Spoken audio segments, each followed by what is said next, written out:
Salut à toutes et à tous, bienvenue sur Acropolis, j'espère que vous allez bien.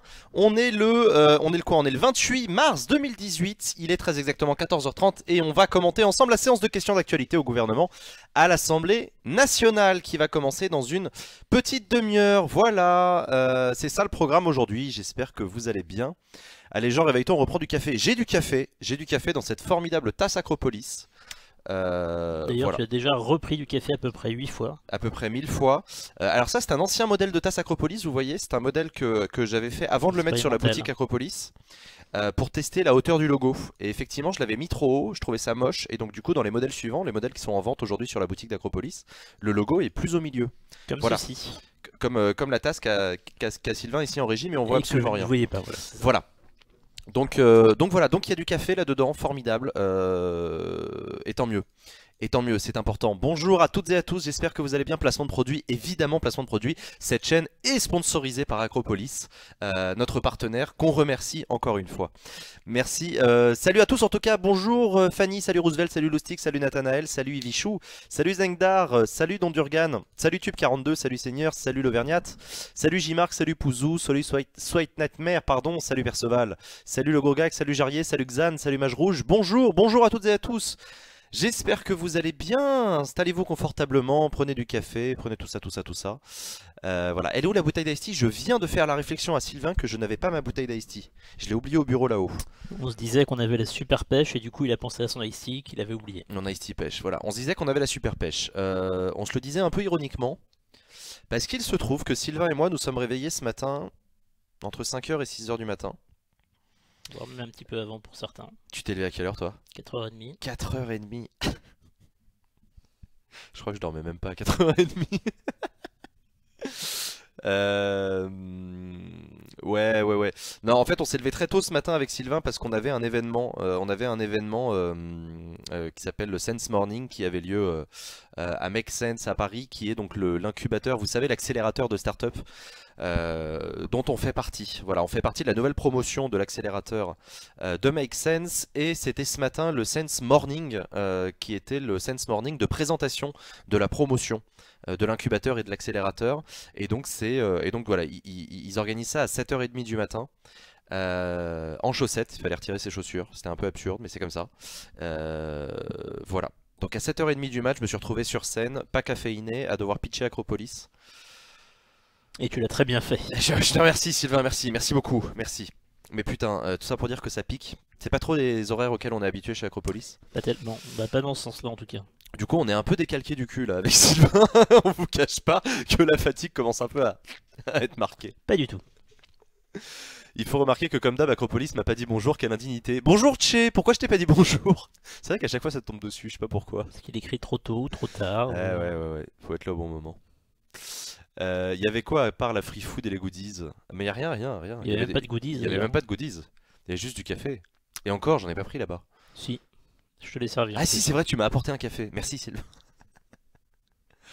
Voilà. Il y avait de la salade de fruits, il y avait des chouquettes, il y avait des viennoiseries diverses et variées. La salade de fruits était très bonne. Ouais. Est-ce que tu as un lien vers l'événement auquel vous avez participé?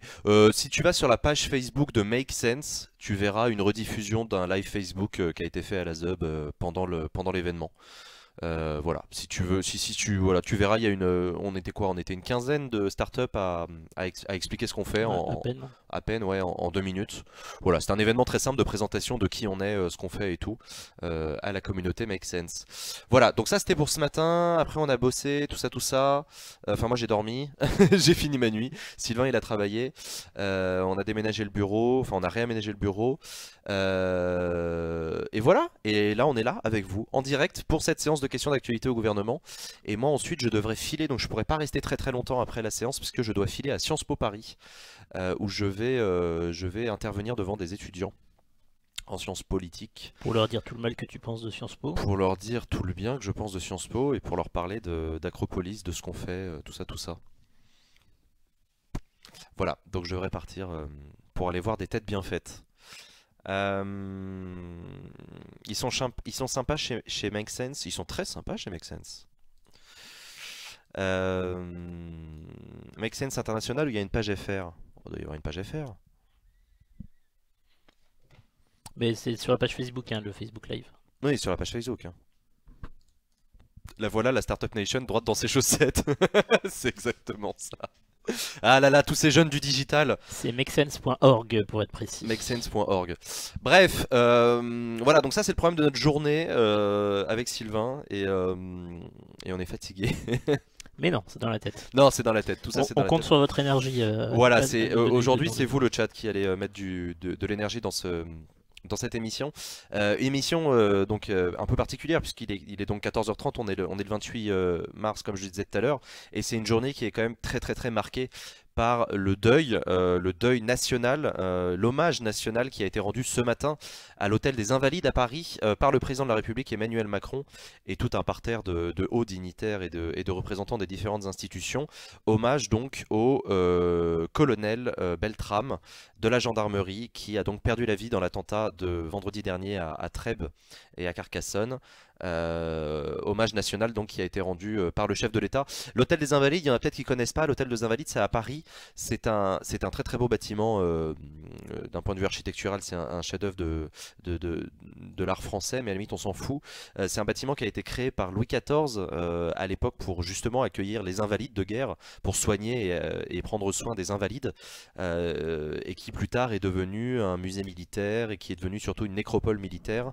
Et c'est notamment aux Invalides qu'est enterré Napoléon. Napoléon Ier, le tombeau de Napoléon Ier est aux Invalides.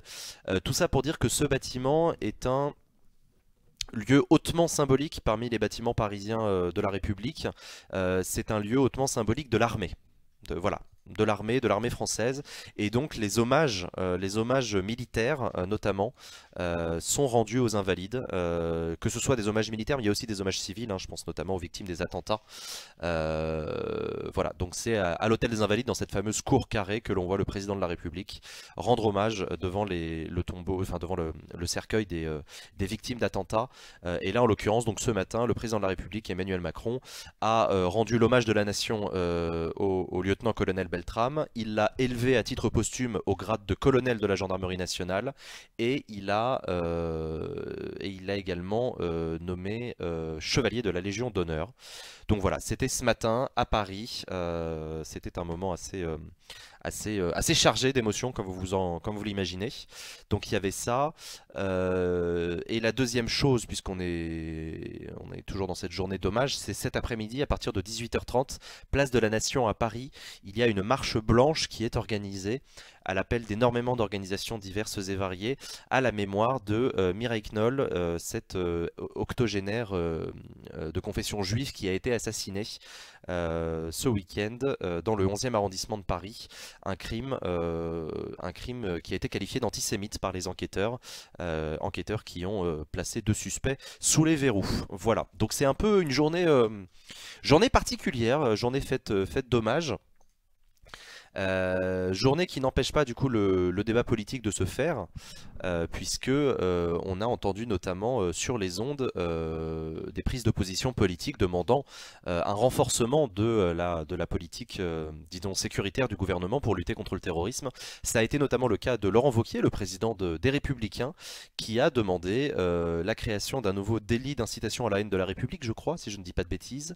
Il a également rappelé sa demande d'interner les personnes fichées S les plus dangereuses et d'expulser les personnes fichées S de nationalité étrangère. Proposition qui, je le rappelle, a fait l'objet hier d'un refus net et précis de la part du Premier ministre à l'Assemblée nationale. Vous l'avez vécu en direct sur Acropolis. Mais donc ça n'empêche pas le débat de continuer à exister. Et peut-être qu'on le verra cet après-midi à l'Assemblée nationale. Voilà, voilà, voilà. Je regarde un petit peu vos questions. Enfin, vos questions, vos interventions surtout. Le musée de l'armée aux Invalides est vachement bien. Oui, absolument, Tché, tu as raison. Si vous êtes de passage à Paris et si vous avez l'occasion de visiter le musée de l'armée aux Invalides, c'est extrêmement intéressant. C'est effectivement l'histoire de l'armée française, ses évolutions, la grande armée napoléonienne, la Première Guerre mondiale, etc. Très très très très intéressant. C'est vraiment un musée de l'histoire de l'armée. Donc voilà. Hum. Journée fun et bonne humeur. Ouais, voilà, non, c'est pas tout à fait ça aujourd'hui, Fanny. Effectivement, il y a aussi eu un début de polémique sur la marche blanche donc de cet après-midi contre l'antisémitisme et en hommage à Mireille Knoll, à savoir que le président du CRIF, le Conseil représentatif des institutions juives de France, qui s'appelle comment déjà? Aucune idée. Merde, j'ai oublié son nom, putain. On en parle depuis hier partout dans les médias. Excusez-moi, je suis fatigué, j'ai oublié le nom du président du CRIF, qui a fait savoir dans plusieurs médias qu'il s'opposait à la présence à la marche blanche de Jean-Luc Mélenchon et de Marine Le Pen, et plus globalement des Insoumis et des membres du Front National, arguant du fait que, selon lui, l'antisémitisme était particulièrement présent à l'extrême gauche et à l'extrême droite. Euh, c'est une prise de position qui a fait polémique, évidemment, cette manière pour le CRIF donc d'exclure d'une marche blanche des groupes en particulier et des personnalités politiques en particulier, d'autant que les proches de la victime, de Mireille Knoll, notamment son fils, se sont opposés au président du CNIF, au président du CRIF, pardon, eux aussi par médias interposés, en disant que eux ne fermaient pas la marche à la mémoire donc de Mireille Knoll à qui que ce soit, et en demandant à tout le monde, tous les Français sans exception, de se mobiliser pour venir rendre hommage à cette victime d'un crime antisémite. Donc voilà, donc il y a un début de polémique dans l'hommage, ce qui est toujours un peu triste d'ailleurs je trouve. Mais voilà, début de polémique sur est-ce que tout le monde, est-ce que toutes les personnalités politiques sont les bienvenues à une marche blanche en hommage à une personnalité, à une personne victime d'un crime de haine. C'est une vraie question. Khalifa, oui, Khalifa, Francis Khalifa, merci beaucoup pour vos précisions dans le chat. Il s'appelle bien Francis Khalifa, le président du CRIF, pardon. Attendez, il n'y a pas QAG aujourd'hui. Si, il y a les questions au gouvernement qui vont commencer dans 28 minutes. T'inquiète pas, t'as le temps de te faire couler un café. Donc voilà, Francis Khalifa. 18 minutes. 18 minutes. Je suis vraiment fatigué aujourd'hui, hein, ça va pas du tout. Je vois pas la différence personnellement. Francis Khalifa, voilà, qui donc a dit que Jean-Luc Mélenchon et Marine Le Pen étaient persona non grata. Mais Jean-Luc Mélenchon et Marine Le Pen ont fait savoir qu'ils seraient présents ce soir à la marche blanche, place de la Nation à Paris. Et le fils de Mireille Knoll les a invités aussi, a invité toutes les personnes qui le souhaitaient venir sans aucune distinction. Ouais. J'ai l'impression qu'ils se sont un peu grillés là, le CRIF, là-dessus, personne ne les soutient. Effectivement, il n'y a pas beaucoup de personnalités qui viennent en soutien de Francis Khalifa sur ce coup-là. Donc, alors juste, la France Insoumise a une base communiste et les communistes, bah, ça a une base antisémite. Je suis désolé, les Russes, dans les années 50, ont pourchassé les Juifs de leur propre pays. D'accord. Effectivement, ça peut être une position qui est probablement d'ailleurs celle de Francis Khalifa, j'en sais rien. Je pense que tu mélanges beaucoup de choses, notamment beaucoup d'époques différentes, beaucoup de pays différents, tout ça, des raccourcis entre plein de trucs. J'avais entendu que le Front National n'était pas convié par le gouvernement à la marche blanche. Alors le gouvernement, lui, il n'organise pas de marche blanche, hein. Le gouvernement, il sera probablement présent via certains ministres, mais c'est pas le gouvernement qui inclut ou exclut qui que ce soit d'une marche blanche, hein. Ça marche pas comme ça.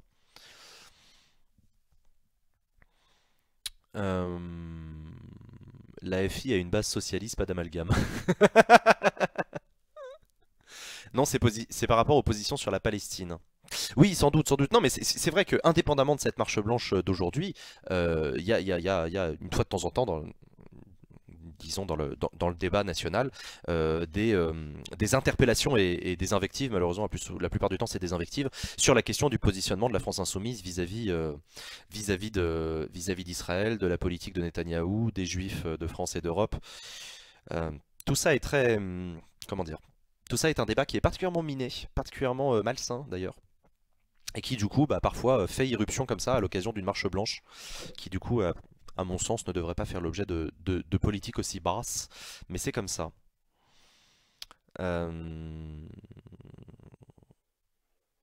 Voilà.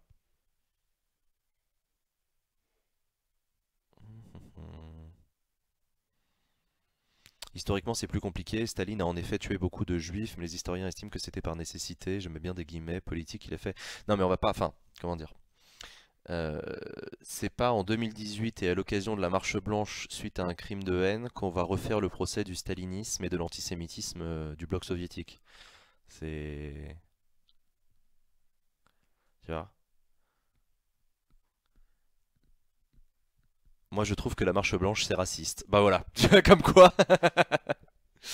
Bon, bref, ça prête pas beaucoup à rire ces histoires-là, surtout que donc du coup le reste de la politique ne s'arrête pas, évidemment, ça continue. Vous l'avez vu hier pendant la séance de questions au gouvernement, on a parlé du plan sur les écoles maternelles et la scolarisation obligatoire à partir de 3 ans. On a parlé du plan prévention santé, on a parlé du plan gouvernemental de lutte contre l'antisémitisme, on a parlé du déficit public sous la barre des 3%. Voilà, il y a quand même deux, trois trucs qui sont en train de se passer. Donc on verra comment va se passer la séance de questions d'actualité au gouvernement cet après-midi. Est-ce que ça va être business as usual? Est-ce qu'on va parler des dossiers politiques en cours? Ou est-ce qu'on va, un peu comme hier, faire une séance essentiellement tournée autour de la lutte contre l'antisémitisme et la lutte contre le terrorisme? Hum, hum, hum.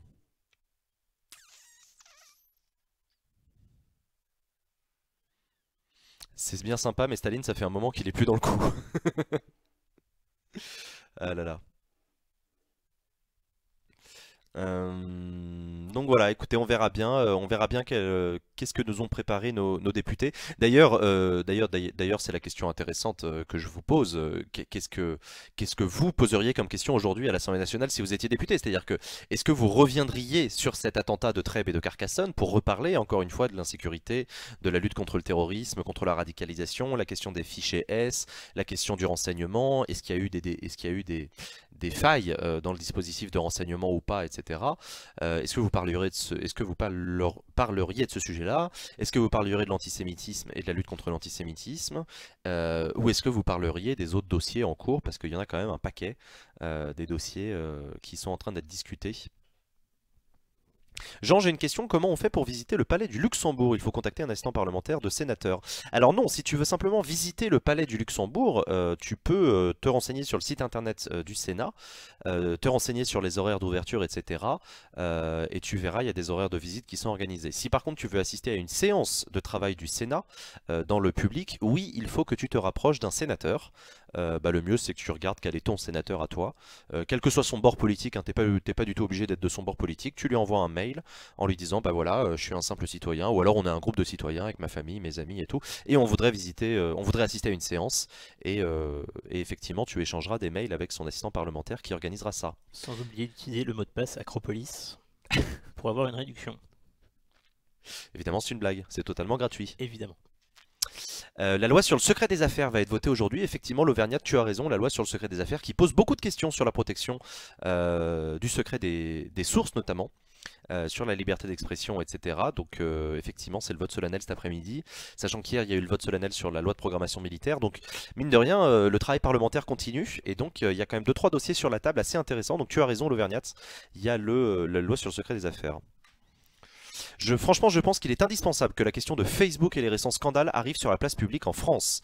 Lubu, tu as raison, ça peut être un sujet intéressant d'interpellation du gouvernement. Que compte faire la France face aux géants des GAFA, etc. Est-ce que la France va demander des comptes à Facebook? Est-ce que la France... Est-ce que la France, dans le cadre européen, d'ailleurs, ça peut être aussi ça la question, va engager des actions pour protéger les données personnelles des utilisateurs des réseaux sociaux?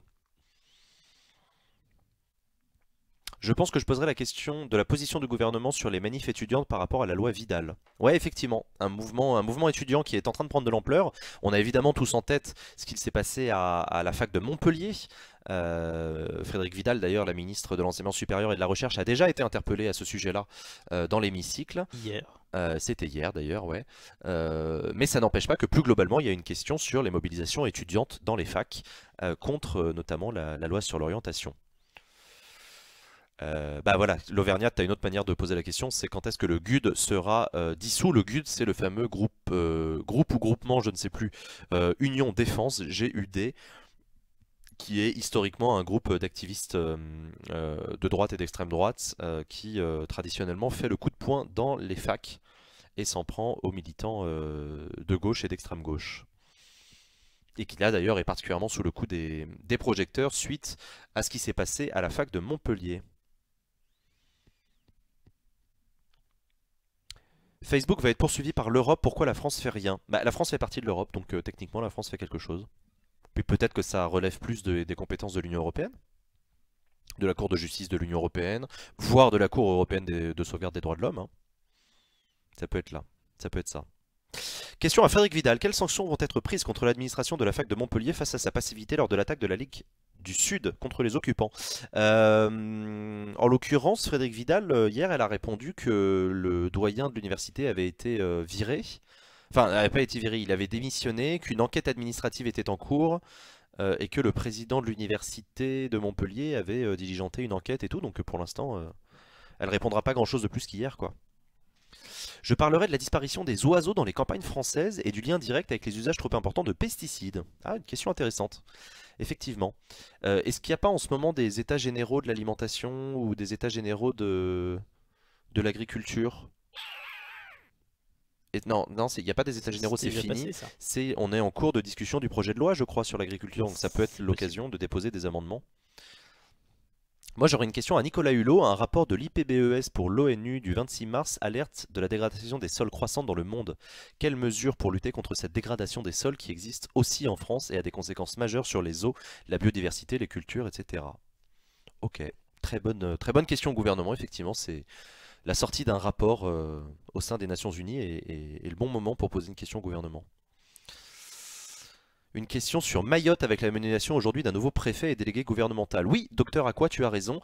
On a appris aujourd'hui que Annick Girardin, la ministre des Outre-mer, avait nommé un nouveau préfet à Mayotte et délégué ministériel à Mayotte. Et ce préfet, c'est pas n'importe qui puisque c'était son directeur de cabinet. Donc elle envoie son propre directeur de cabinet à Mayotte, elle le nomme préfet pour qu'il s'occupe de Mayotte et exclusivement de Mayotte. Monsieur le Premier ministre, alors que le terrorisme continue de causer des pertes humaines, quand remettrez-vous en place l'état d'urgence pour sauver les vies de nos citoyens? Le gros gag, ça c'est une question qui a été posée hier par Christian Jacob, le président du groupe Les Républicains, et qui a fait l'objet d'un refus net et précis du Premier ministre, refus net et précis qui a été abondé ensuite par le ministre de l'Intérieur Gérard Collomb, pardon, et non pas Christophe Colomb, rien à voir. Gérard Collomb qui a lui aussi argumenté contre le retour de l'état d'urgence en disant que l'état d'urgence n'avait pas empêché les attentats de la gare de Marseille-Saint-Charles par exemple, et d'autres attentats qu'il a cités. Est-ce que le ministre Darmanin va dévoiler les 5 pays européens qui sont des paradis fiscaux?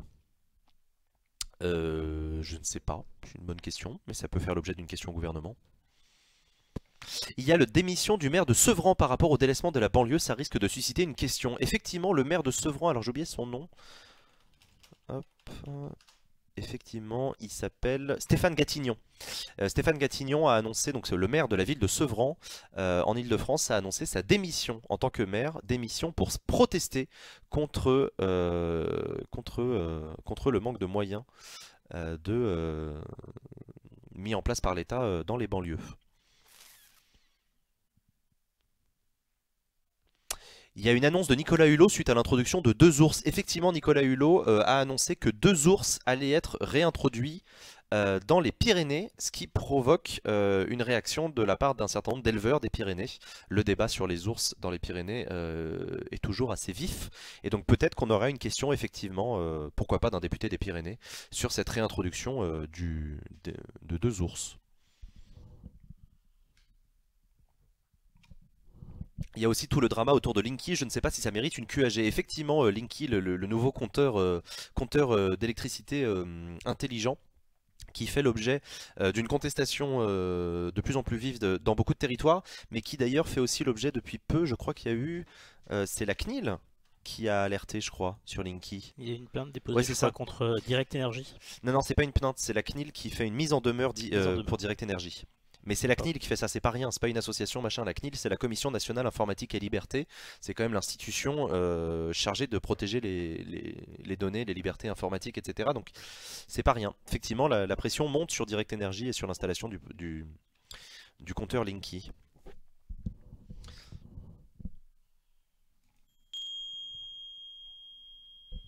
Merci Tortue pour ton abonnement à Acropolis, merci beaucoup. Pour ton abonnement, je rappelle que vous pouvez vous abonner gratuitement à Acropolis si vous avez un compte Twitch Prime ou un compte Amazon Prime que vous pouvez lier à votre compte Twitch. Vous, ça ne vous coûte rien, mais nous, ça nous rapporte de l'argent, donc n'hésitez pas à vérifier si vous avez un compte Twitch Prime. Vous pouvez vous abonner gratuitement à Acropolis, et ça c'est cool. L'éviction des diplomates russes aussi risque de susciter une question. Pro ou anti. La France en éjecte 4 et toute l'Europe participe en soutien au Royaume-Uni. Oui, Lubu, on en avait parlé hier en préparation de l'émission, mais effectivement, c'est une question qui n'a pas été évoquée hier, donc peut-être qu'elle le sera aujourd'hui. Quelle est la position du gouvernement français vis-à-vis de la Russie et de Vladimir Poutine? Voilà, la France expulse 10 diplomates. Il y a une remontée des tensions diplomatiques entre l'Est et l'Ouest, d'une certaine manière, entre l'Europe et les États-Unis, et de l'autre côté la Russie. Donc, effectivement, ça peut faire l'objet d'une question de géopolitique assez intéressante.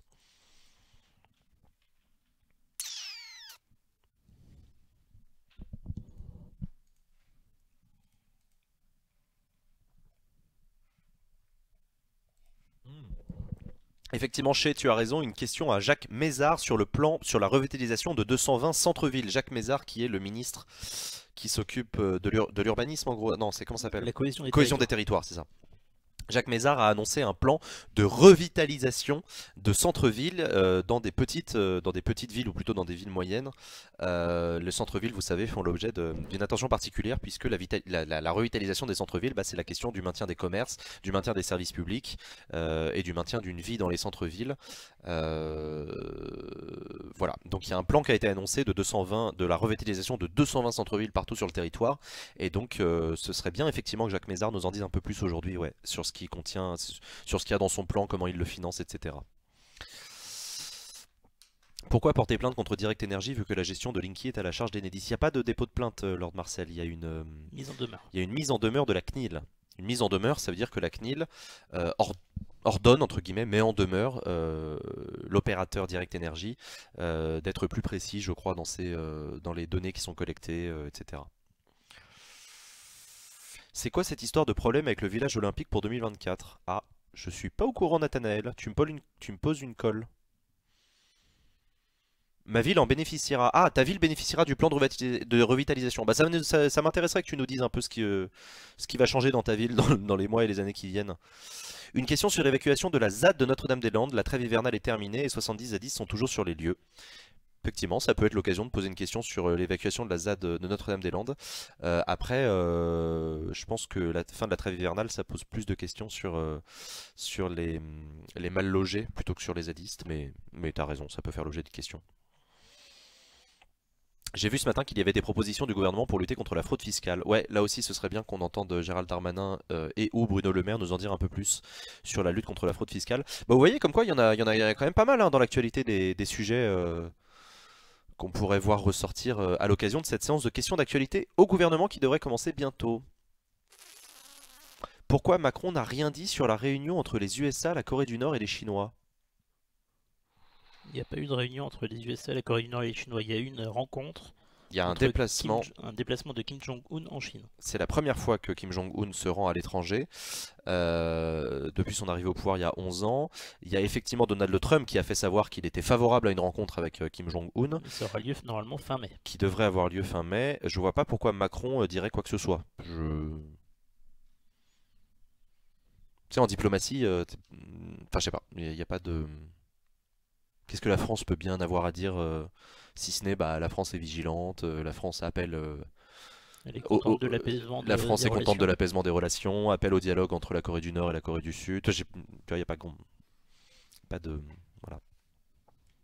Vous pensez qu'il y aura une question sur le fait que Mark Lavoine se sépare de sa femme ou pas? Je pense pas. C'est comme l'affaire Johnny, hein. Toujours pas de questions sur l'affaire Johnny. Moi, Ça affole Twitter. ça me fend le cœur. Lutter contre la fraude fiscale en même temps que la loi sur le secret des affaires, c'est pas un très gros paradoxe. Bah, ça peut faire l'objet d'une question au gouvernement intéressante. Ce plan, c'est du bullshit. Je bosse sur le sujet en ce moment. Entre techniciens, on est tous d'accord pour dire que la consommation de foncier pour l'activité économique est faite n'importe comment. Mais les élus continuent de privilégier les grandes zones éparpillées partout parce que c'est vendeur électoralement. Ah, tu parles de plan de revalorisation des centres-villes? Revitalisation, pardon. Sans doute. Là, pour le coup, je suis beaucoup moins calé que toi. Je ne saurais qu'en dire. Gérald Darmanin a été auditionné en commission des finances sur le projet de loi aujourd'hui. Ouais, ça ne m'étonne pas. 11 ans, bah oui, 11 ans, c'était bien il y a 11 ans la prise de pouvoir de Kim Jong-un. C'est ce que j'ai lu dans la presse. Je me souviens plus, je n'étais pas invité, donc T'étais pas invité il y a 11 ans à la prise de pouvoir de Kim Jong-un, putain. je suis assez déçu, on va pas se mentir. Voilà. Bon, bienvenue à toutes celles et à tous ceux qui nous rejoignent en tout cas. Installez-vous confortablement, ça va commencer d'une minute à l'autre. Ah non, c'était pas il y a 11 ans, c'était en 2011. Ok, d'accord, donc j'ai complètement fait un mélange dans ma tête entre 2011 et 11 ans. Ok, désolé. C'était pas il y a 11 ans, c'était il y a 7 ans du coup.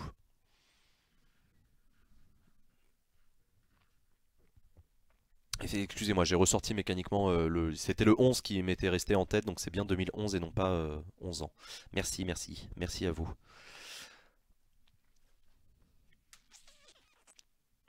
Darmanin est pour le maintien du verrou de Bercy, alors pour la lutte de la fraude fiscale, on repassera. Ah bah oui, évidemment, le ministre du budget est pour le maintien du verrou de Bercy, mais ça j'ai envie de te dire, c'est un peu l'histoire de Bercy.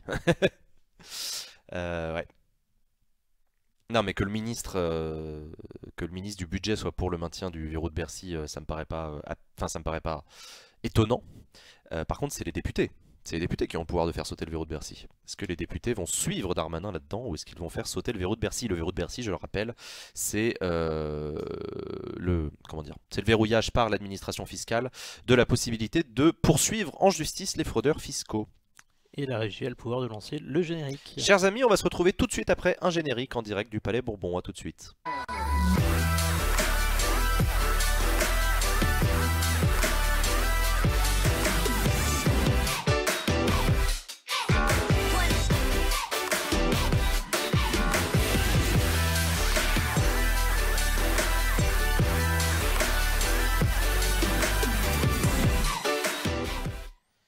Et nous voilà en direct de l'hémicycle de l'Assemblée nationale au moment pile poil où François de Rugy, le président de l'Assemblée nationale, monte au perchoir pour introduire cette séance de questions d'actualité au gouvernement. Bienvenue à toutes celles et à tous ceux qui nous rejoignent. Installez-vous. La séance est ouverte. Mes chers collègues, avant de vous donner la parole pour les questions au gouvernement, je voulais vous informer que j'ai demandé, après accord unanime des présidents de groupe, que notre Assemblée suspende la séance aux alentours de 17h30. Cela permettra à toutes celles et à tous ceux qui le souhaitent, et je dis bien tous, de participer à la marche blanche en la mémoire de Mireille Knoll, sauvagement assassinée vendredi dernier à Paris. Au travers de cet hommage, nous pourrons ainsi rappeler ensemble notre détermination à lutter contre l'antisémitisme. Voilà, François de Rugy qui donc annonce une levée des travaux. Ça veut dire que la séance sera suspendue à 17h, 17h30 plutôt, pour que les députés puissent filer à la place de la Nation à la marche blanche. La parole est à Madame Georges Paul-Angevin. Allez, c'est parti. Georges Paul-Angevin, la première députée qui pose une question. Merci, Monsieur le Députée Président. socialiste, ancienne ministre de l'Outre-mer. Mes chers collègues, Des Outre-mer. ce jour est un jour d'émotion et de recueillement. Ce matin, nous avons assisté, une fois de plus, dans la cour des Invalides, à une cérémonie en hommage aux victimes d'attentats. Malgré la tristesse, nous avons surtout été pétris d'admiration devant le courage du colonel Arnaud Beltrame, ce héros de notre temps, qui a donné sa vie pour sauver celle d'une jeune femme. Cet après-midi, nous serons à la Marche Blanche, organisée en mémoire de Mireille Knoll, cette dame de 85 ans, se déplaçant en fauteuil roulant, qui a été assassinée chez elle avec une barbarie sans nom en plein Paris. Nous ne pouvons accepter que de plus en plus d'habitants de ce pays se sentent menacés dans les actes de leur vie quotidienne, en faisant leurs courses, en prenant un verre à la terrasse d'un café. Et nous pouvons encore moins accepter que nos compatriotes de religion ou de culture juive ne puissent plus vivre en sécurité, simplement pour ce qu'ils sont. Mireille Knoll avait survécu à la rafle du Veldiv pour être assassinée 75 ans plus tard sous la haine d'un nouvel antisémitisme aussi barbare que celui d'autrefois. En réponse, nous avons évoqué la lutte sans répit à mener contre le terrorisme, salué l'action des forces de police et de gendarmerie. Je crois que nous devons aussi exprimer aux enseignants qui, quotidiennement dans nos quartiers, transmettent aux enfants les principes de la République et du vivre ensemble, notre confiance et notre estime. Mais surtout, il faut veiller à ce que les propos racistes et haineux ne continuent pas à se propager sans relâche sur Internet et les réseaux sociaux. Toutes les plateformes qui hébergent ces sites doivent être obligées à coopérer et à avoir un directeur de publication à qui nous pouvons nous adresser et contre qui nous pouvons agir efficacement. Georges Paul-Angevin, la députée socialiste qui plaide pour la nomination d'un directeur de publication pour les plateformes sur Internet. Un directeur de publication, c'est une personne qui prend sur sa personne physique la responsabilité pénale des propos qui sont tenus sur la plateforme. Madame la députée. C'est en tout cas la proposition que fait Georges Paul-Angevin, la députée de Paris, députée du 20e arrondissement de Paris, et qui donne la parole du coup au Premier ministre. Madame la députée, une vieille dame, 85 ans, et d'après ce qu'il m'a été possible de lire, une belle dame, quelqu'un qui débordait de générosité. Cette dame a été tuée à Paris en 2018 sous les coups d'un assaut d'une infâme brutalité. Alors je précise qu'un directeur de publication, il y en a un dans chaque journal par exemple. C'est un mode de fonctionnement qui existe depuis plus d'un siècle et qui fonctionne en tout cas pour les journaux de presse écrite. Des relents antisémites. Il appartiendra à Madame la députée à la justice de faire toute la lumière sur cet acte et de punir ceux qui seront déclarés coupables de cet acte. Je note que 2 mises en cause ont été mis en examen et sont désormais écroués. Et je me réjouis que l'enquête et que l'ensemble de ceux qui concourent à ce processus aient pu rapidement identifier ceux qui, aujourd'hui, sont mis en examen. Mais au-delà de ce crime, il y a une signification au moins aussi profonde, celle d'un antisémitisme qui ne passe pas, celle d'un antisémitisme qui demeure, qui se transforme, qui reparaît, qui mute, celle d'un antisémitisme qui, constamment, et peut-être à certains égards de plus en plus, met en cause ce que nous sommes, la façon dont nous voulons vivre dans notre pays, l'ensemble de la communauté nationale. Vous m'interrogez, Madame la députée, sur les mesures que le gouvernement entend prendre, notamment dans le cadre de la lutte contre les discours antisémites sur les réseaux sociaux. C'est une excellente question, elle a déjà été traitée dans cet hémicycle.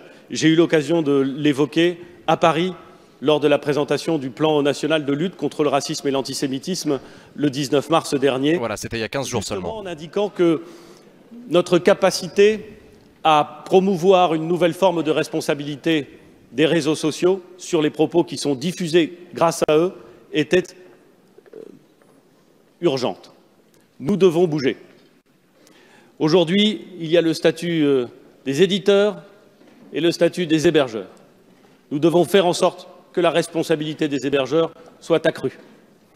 Et si nous y arrivons dans le cadre européen, ce sera parfait. Nous sommes déterminés à avancer en la matière. Et si nous n'arrivons pas à avancer dans le cadre européen, alors nous devrons trouver l'ensemble des dispositions qui permettent d'avancer dans le cadre national en créant, le cas échéant, un statut intermédiaire entre celui d'éditeur et celui d'hébergeur qui permettra de renforcer la responsabilité pénale de sociétés qui ne peuvent pas prétendre que ce qui est publié et diffusé sur le territoire national pourrait, en quelque façon que ce soit, s'exonérer du droit de la République. Je le dis clairement, Madame la députée. Édouard Philippe, donc, qui plaide pour un plan B si on n'arrive pas à avancer au niveau européen. La France, en tout cas le gouvernement d'Édouard Philippe, sera prêt à proposer une loi et à prendre ses dispositions pour engager la responsabilité des hébergeurs. Et donc on parle de Facebook, YouTube, Twitter, etc. A évoqué dans son propos liminaire. J'aurai l'occasion de recevoir, après la séance des questions, la famille de Madame Knoll, afin évidemment de témoigner ma sympathie, mais aussi d'indiquer clairement la détermination du gouvernement. Une marche est organisée ce soir. Je veux simplement dire une conviction profonde. Lorsqu'il s'agit de lutter contre l'obscurantisme ou contre l'antisémitisme ou contre le fanatisme, tout ce qui rassemble grandit.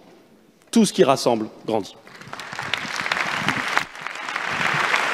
par opposition à tout ce qui divise, et on a l'impression qu'il fait une réflexion en direction de Manuel Valls qui a demandé l'interdiction du salafisme. Il avait déjà mis un taquet hier à Manuel Valls en lui rappelant la déclaration des droits de l'homme citoyen, alors que vous voyez une standing ovation de la part des députés qui saluent les propos du Premier ministre contre l'antisémitisme. Ça promet des beaux débats. Avant de lui passer la parole, je salue à nouveau aujourd'hui le retour sur nos bancs de Ramlati Ali. Ramlati Ali, député En Marche, élu à Mayotte. Madame Ramlati Ali, vous avez la parole. Pourquoi elle est non inscrite? Monsieur le Premier ministre, depuis 6 semaines, le département de Mayotte est avant le début secoué du par live. une grève générale qui Je sais pas perdure pourquoi. et qui exprime l'exaspération des Mahorais face à une insécurité de plus en plus grave qui terrorise nos familles et nos enfants. Cette insécurité, mes chers collègues, trouve ses racines au sein d'une société confrontée à de grandes difficultés. L'immigration clandestine a des conséquences qui nous dépassent dans la mise en œuvre de n'importe quelle politique publique, notamment en termes de santé ou d'éducation.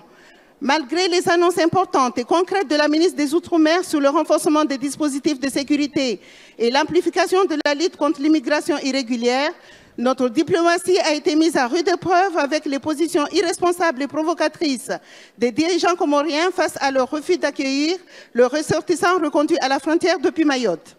Cette situation n'est plus tenable. Les Mahorais sont épuisés.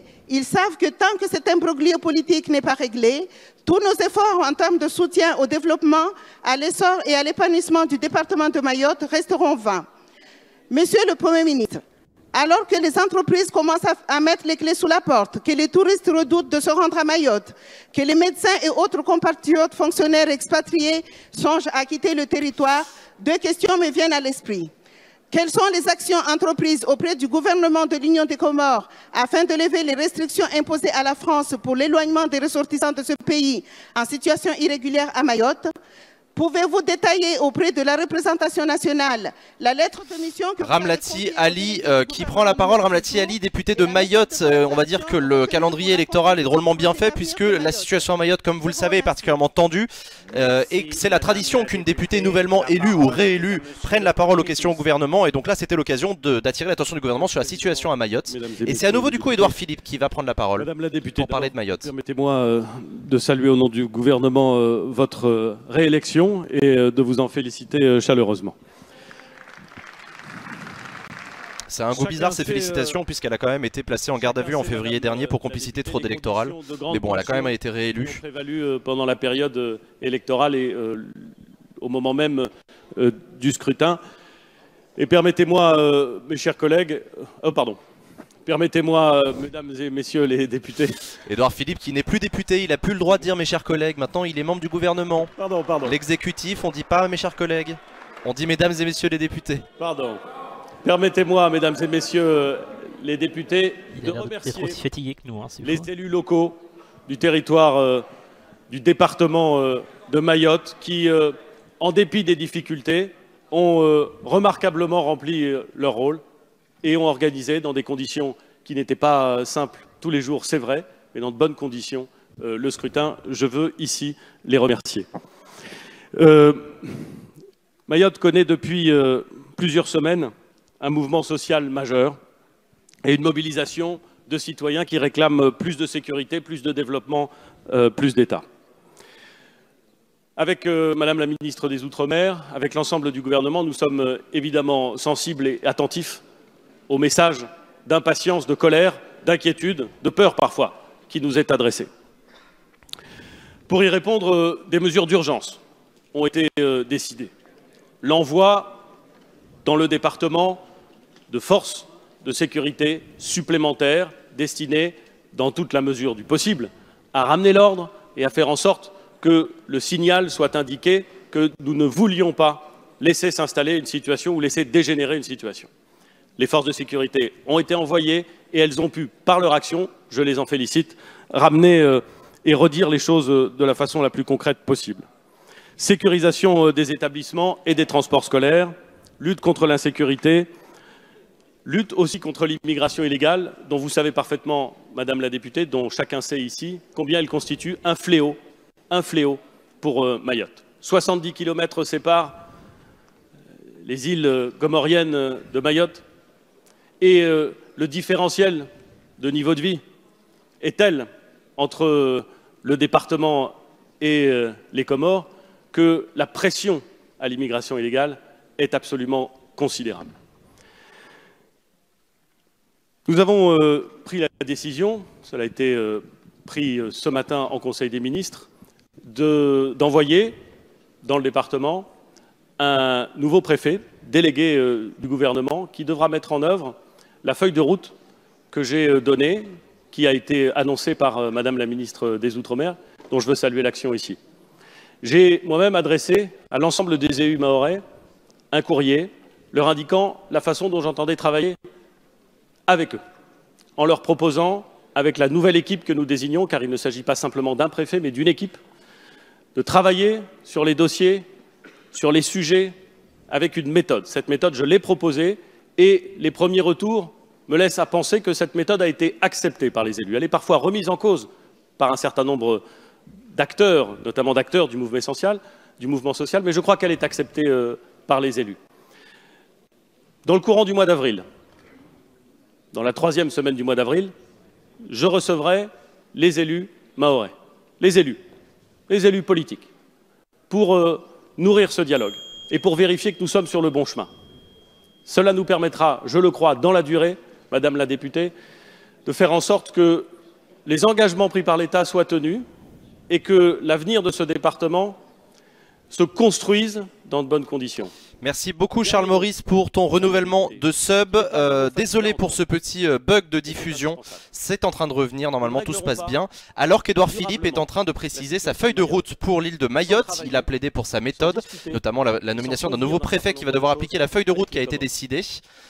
Édouard Philippe donc qui prend personnellement en main la question de Mayotte, il a préciser la situation sur l'île. Il a notamment parlé de la très forte pression à l'immigration illégale avec la proximité et le différentiel de niveau de vie des Comores. Ne sont pas toujours acceptés à Mayotte. Et je les pense profondément. Il n'y a pas de solution autrement que dans une très grande résolution de l'État, dans la méthode que j'ai proposée et dans une relation ferme et confiante avec les Comores. Voilà, Édouard Philippe qui plaide pour la fermeté de l'État, en tout cas dans sa feuille de route, en disant il n'y a pas d'autre solution que cette feuille de route. Et Jean-Pierre Door qui va prendre la parole, Jean-Pierre Door qui lui aussi a été réélu dimanche dernier dans une élection partielle. Jean-Pierre Door, le député Les Républicains, qui donc, comme c'est la tradition, pose une question. Face à l'actualité douloureuse, le groupe des Républicains s'associe pleinement à la marche blanche dans le cadre de l'antisémitisme. De la lutte contre l'antisémitisme, mais c'est l'idée. Monsieur le Premier ministre, j'ai pu constater pendant cette campagne législative partielle les inquiétudes et les difficultés des habitants de mon territoire, le Gâtinais, qui payent le prix des politiques injustes du gouvernement. J'ai vu le décalage entre les discours d'autosatisfaction et la réalité qu'ils vivent. J'ai pu constater les difficultés financières de nombreux retraités qui voient la CSG augmenter de 25% alors qu'ils touchent des petites retraites. Je l'avais dit ici lors du PLFSS, les retraités sont les victimes de la hausse de la CSG. La CSG, c'est la cotisation sociale généralisée qui augmente à la demande du gouvernement pour compenser une baisse des charges sociales. Et le PLFSS dont a parlé Jean-Pierre Door, c'est le projet de loi de financement de la sécurité sociale. C'est le projet de loi dans le cadre duquel on discute de l'augmentation ou de la baisse de la CSG. Beaucoup de nos concitoyens, surtout celles et ceux qui habitent dans le territoire rural et qui ont besoin de leur voiture.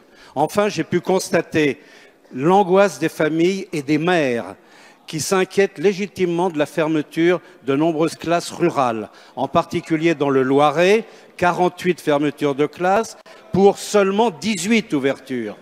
C'est un abandon de nos territoires ruraux, alors que le président de la République avait promis le 17 juillet dernier qu'il n'y aurait pas de fermeture dans les zones rurales.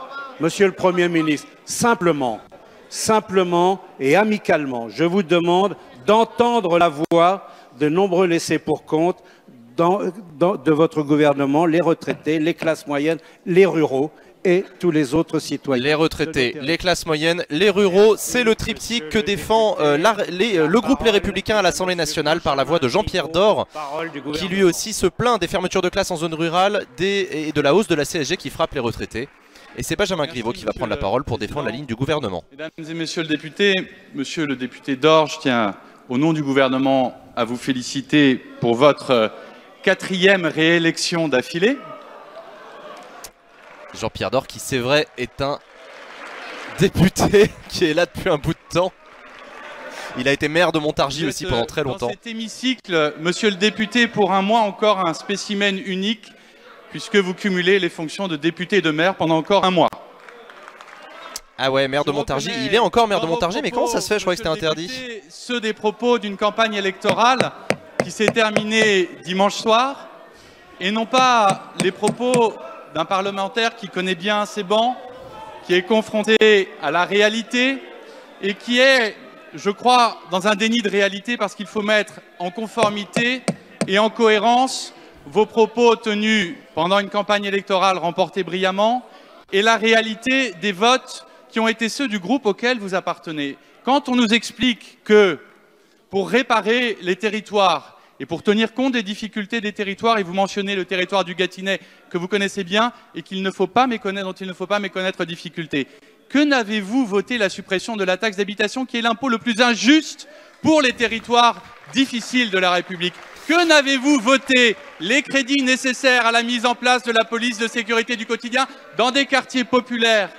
Que n'avez-vous voté, monsieur le député, lorsque vous siégiez sur ces bancs, les crédits pour les écoles dédoublées? Et je ne laisserai pas dire ici qu'à la prochaine rentrée scolaire, l'encadrement des écoles en milieu rural sera plus faible. Ça n'est pas vrai. Les faits sont têtus, le taux d'encadrement... Benjamin Griveaux qui est abondamment applaudi par La République En Marche, en tout cas par les députés En Marche, alors qu'il répond à Jean-Pierre Dor en pointant ce qu'il considère être des contradictions entre le discours électoral qui a permis à Jean-Pierre Dor d'être réélu et la réalité du vote de son groupe à l'Assemblée nationale. Un échange d'argumentaires assez classique entre l'opposition, les Républicains et La République En Marche et le gouvernement. La parole est maintenant à monsieur Cyril Isaac Sibylle.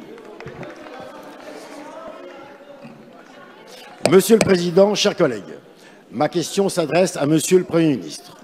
Monsieur, je m'adresse à vous car la question aurait tout aussi bien pu être posée à Madame Agnès Buzyn, ministre des Solidarités et de la Santé, à Monsieur Blanquer, ministre de l'Éducation nationale, à Monsieur Travers, ministre de l'Agriculture, ou à Monsieur Hulot, ministre de l'Environnement. Les deux plus grandes inégalités sociales sont la santé et l'éducation. La prévention primaire, la promotion de la santé, l'éducation à la santé contribuent à réduire ces deux inégalités.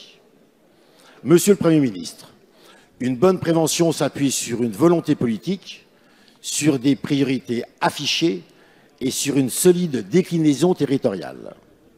Avec le groupe Modem, nous nous félicitons que vous ayez présenté lundi, avec Madame Agnès Buzyn, la politique du gouvernement en faveur de la prévention, rester en bonne santé tout au long de la vie. Comme la prévention et la promotion de la santé doivent être mises en place le plus tôt possible, je focaliserai ma question sur la politique de prévention en faveur de l'enfance et de la jeunesse. Parallèlement au travail du gouvernement, l'Assemblée nationale et la Commission des affaires sociales ont récemment mis en place une mission d'information sur la prévention santé en fonction des jeunes. J'associe donc à cette question Erika Barrette, co-rapporteur de cette mission. 3 points me paraissent essentiels. Avoir une politique qui s'appuie sur une expertise scientifique, améliorer ce que les professionnels de la prévention appellent la littératie en santé, c'est-à-dire améliorer la connaissance et la culture de son corps, l'estime de soi, et avoir une approche globale vis-à-vis de l'ensemble des institutions, qu'elles soient médicales, PMI, médecine scolaire, associatives, afin qu'elles travaillent toutes dans le même sens. Cyril Isaac Sibylle qui pose une question sur le plan prévention santé qui a été présenté lundi par le Premier ministre et la ministre de la Santé Agnès Buzyn. Elle a déjà eu l'occasion d'en parler légèrement hier, Agnès Buzyn, mais elle va peut-être pouvoir nous en dire plus. Il est médecin ORL, il est le fils de la députée et maire du 5e arrondissement de Lyon, Bernadette Isaac Sibylle, et avant il était assistant parlementaire de son député sortant, Michel Thérault. Vous l'avez bien noté. Agnès Buzyn, donc la ministre de la Santé, qui va pouvoir préciser son plan prévention. Présenté par le Premier ministre et moi-même lundi matin en faveur de la prévention et d'un changement de paradigme dans notre société. Alors oui, Il est nécessaire que tous les acteurs soient coordonnés, notamment autour de la petite enfance. C'est la raison pour laquelle, depuis notre arrivée avec Jean-Michel Blanquer, nous avons relancé le plan de lutte contre les addictions à l'école.